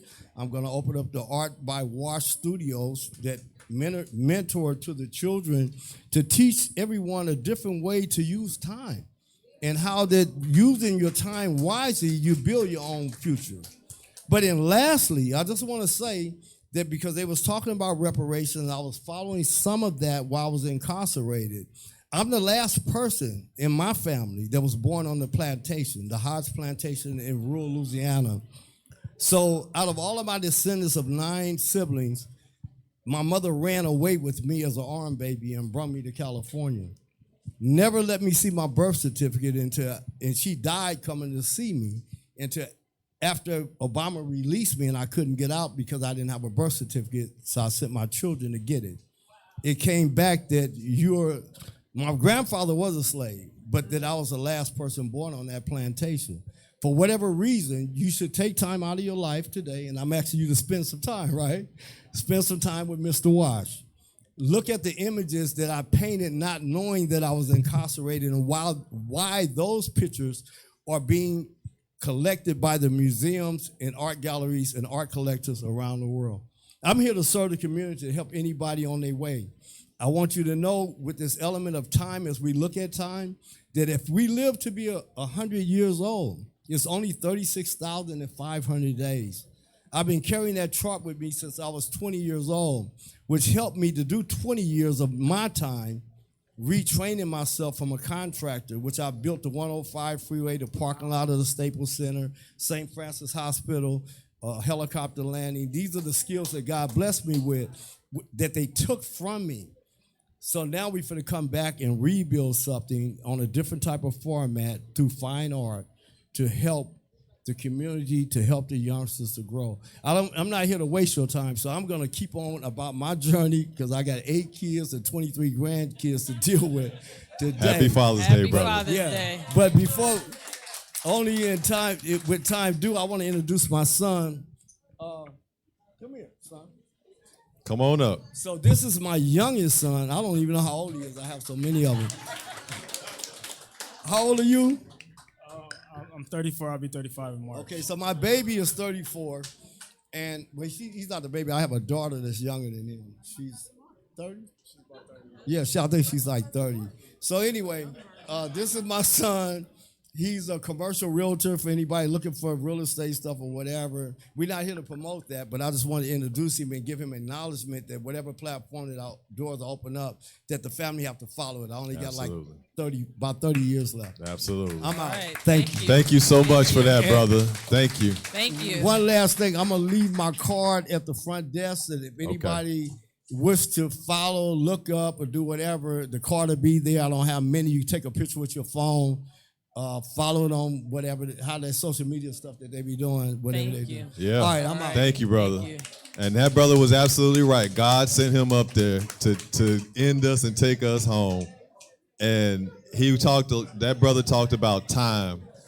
And I want to recognize all of you for spending your time today here in this room, learning more about reparations, talking to the California Reparations Commissioners that came down into the community to be with you today and deliver information. I couldn't agree more. How you spend your time is important, and you spend it here today. So give yourselves a round of applause. Damian Goodman. Damian Goodman. Is Damian here? Okay, did Damian want to say a couple words? Because speaking about time, I do want to be respectful of the senator's time and the chairwoman's time. But come on up, Damien. Yeah, I looked back in here. I was like, y'all still going? But it is Sunday, so we used to going along in church. And I'm hearing a lot of We preaching. can't hear you, Damien. We can't hear you. Well, first off, I just want to appreciate all the work of the people, both on stage and in this room, to get us to this point. This is not easy, and I think that it's especially profound that we're doing this on this day. I mean, you know, we've got Walmart that wants to have Juneteenth ice cream. No, we can't talk about Juneteenth without talking about reparations. That's right. And I appreciate that we're not just, you know, I'm just going to say it. We can have a concert any day. Black people can have a concert any day. A concert sponsored by Amazon is not necessarily what we should be doing on a Juneteenth. We should be having these conversations. And I appreciated being brought to the task force to provide my testimony, and I'm looking forward to continuing to work with y'all to implement these things. I got to do a little plug. On Wednesday, the sister, the incredible Camila Moore, along with Manla Kaise, we got the state and the local coming to the downtown Crenshaw Rising, Sankofa gathering to have this conversation and to start this dialogue about what we call reparatory housing policy, right? And so part of what I wanted to just give that alert to, but part of what I want to do is to emphasize several of the things that we've heard from the panel and here. You know, people can get involved in performative actions. But what we are really talking about with reparations is the dismantling of white supremacist capitalism. Yep. And that is not a short order. and I'm going to even lift it up. We have people who say they're for reparations. They sign for bills to get commissions established. And then the very next bill is something that puts us back. And so I'm very, very, very interested in figuring out how we can build that collective vision what we've talked about specifically within downtown Crenshaw, Liberty Community Land Trust, Liberty Ecosystem, Crenshaw Subway Coalition, Umoja Center, all of that. That's right, Molly Bell. You know, you've been there, Fix Expo. What we've talked about is how do we see ourselves as a collective? How do we see ourselves and recognize this crass individualism, which is a feature of white supremacist capitalism, will be our undoing. Yep. And so, and I say this all the time, especially in Leimert Park where the houses go for $1 million. You could add a zero to that Evanston amount, which was $25,000. You could give us $250,000 for homes, and that still would not be enough to keep this community black. Yep. So how do we think about how we dismantle this system, and then how do we think about the many things that go beyond the check, or I should say, in addition to the check, that create a different playground, that create a different environment that repairs the harm that is done. And so when we talk about reparatory housing policy, that's what we're talking about. Because there's stuff the city council, there's stuff the county board of supervisors, and there's stuff the state legislature, each of which is supermajority Democrat, the black people vote 90% for, can do right now that doesn't involve an appropriation of $1 for a check. So if you can't do that, I definitely know I'm not getting my check, right? So that's what I'm very interested in talking about, very interested in inviting people to be part of it. We bought that site at Total Experience. We got a survey going around. We want to hear what the people have to say. We are about taking as much land off the speculative real estate market to put it into the collective control of the community. And so thank you again. I am so grateful for the work you're doing. I know how Thank much you, you're doing. brother, for Thank your you work. the people that are doing it. Thank you for your work, Appreciate brother. you. All right. Absolutely. All right, Damien. Absolutely.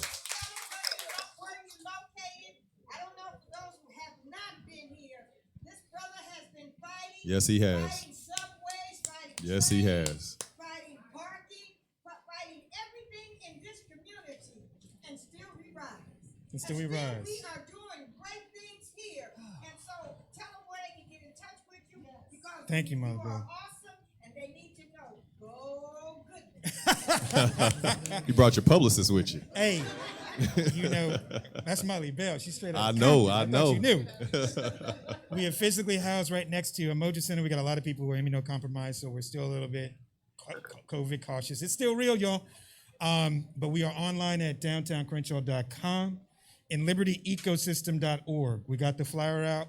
We're working on amazing things. And again, I'm looking forward to the conversation, the continued conversation that y'all are doing. And I'm looking forward to fighting Steve in that Senate, fighting in the Assembly, fighting in the City Council to actually get what we need, which is a completely different world, which I think we can imagine. Mr. Peoples could imagine. He's not with us. Our ancestors could imagine. It's coming. Now's our time. Appreciate y'all. Thank you, Damien. Thank you. All right. All right. So as we As we- wind this up, Yep. final words. Any final thoughts? Chair Moore, Senator Bradford? No, thank you. No real final words. I learned more when I listen. Yeah. So I just really appreciate the time and the space, and thank you all for coming. Yep. And I would like to add too, I appreciate all of you here, and I also want to recognize Councilwoman Olivia Valentine from the city of Hawthorne for being here. And it shouldn't be missed on any of us that we're here on Juneteenth talking about reparations, you know, and because this is America's real Liberation and Freedom Day, Juneteenth. Yes. Because it's not July 4th, okay? That's what America aspires to be. But this is what America really is. And the chains of bondage might be removed from our bodies physically, but we have, after we heard, the chains of psychological oppression, financial oppression, homeless ownership, all of those jobs still exist here in America, and it impacts African Americans more than any other group on this planet. So we're still in bondage, but as the sister said, don't believe that notion about us being lazy and shiftless. We built this country. Sure did. There you go. Don't let anybody continue to perpetuate the lie that we don't care about education, because at the turn of the century, in the early 1900s, there were more historical black universities than any other colleges in this country. That's right. So we've always valued education. So what we have dealt with is not only the oppression and racism, but the lies. Yes. So today we're trying to hear the truth, and we need to continue to promote the truth of who we are as a people, but more importantly, what this country is, because it's founded The Constitution, the bedrock of this country, was built on racism and oppressing people that look like us. So that's right. That's truth to power right there. That's truth to power. And the senator said something that we've been repeating several times over the last 2 days. You can't talk about Juneteenth unless you're talking about reparation. Let me say that one more time for the people in the back. You can't talk about Juneteenth unless you're talking about.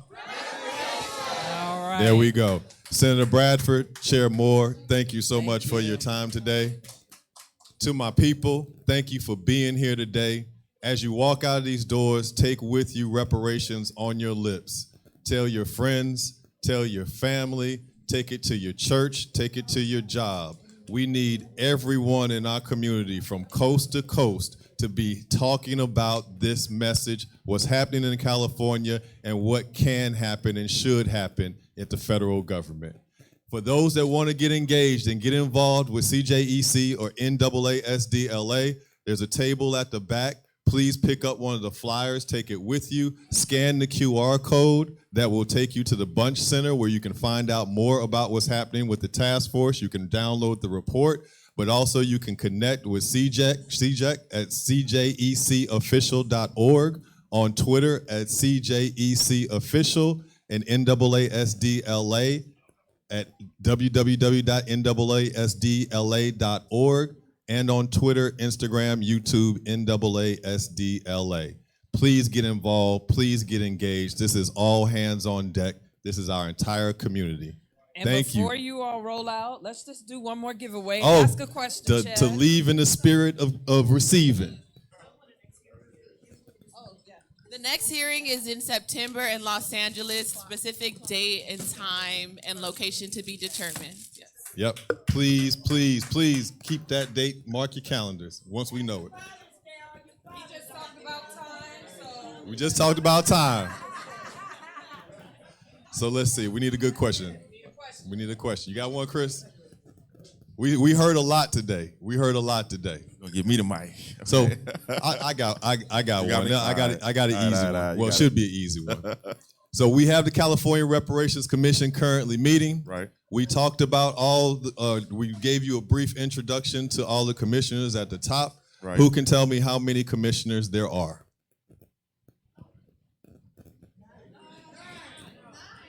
I heard 9. That's the correct answer. That's the correct answer. So take a clock so you can watch your time and how you spend it. She's winning. She won 3 things. Thank you so much, family, for being here. And this was a live version. Oh, we're doing all. Oh, okay. We got more. Okay. You got a question? We one more question here. Let's see. Oh, we got 2 more. Got 2 more? 3 more. 3 more. Okay, it just we got keeps 3 getting more better. things. Okay. Yeah, absolutely. The chair Moore has one. Let's go. Okay, so there's a question. So the historic interim report that was just released is the most significant government commission report since what? Okay, who said Kerner? Yeah. There we go. There it is. That brother got some flameless candles. Since the Kerner Commission in 1968. 1968, that's right. Giving stuff away. I like that.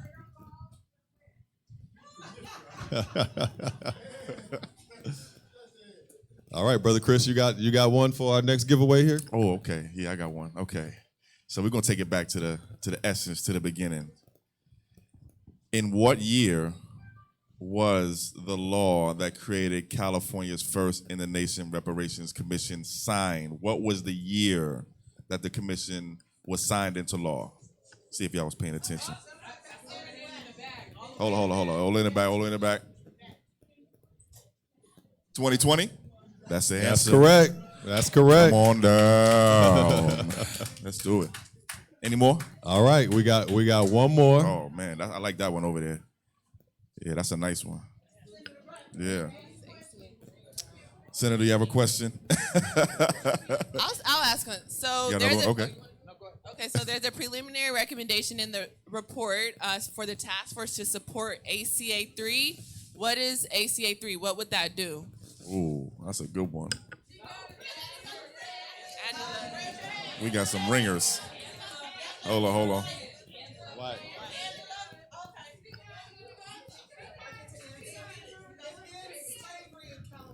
There it That is. is correct. Come on down. That is correct. That's it. All right, y'all. Well, happy Juneteenth, everyone. Yeah. Happy Father's Day. Happy Father's well. Day. Yes. Thank you for being here. Appreciate y'all. Take reparations with you wherever you go. Oh man, that was dope. That was super dope. Yes. Oh, you mean let me take it for you?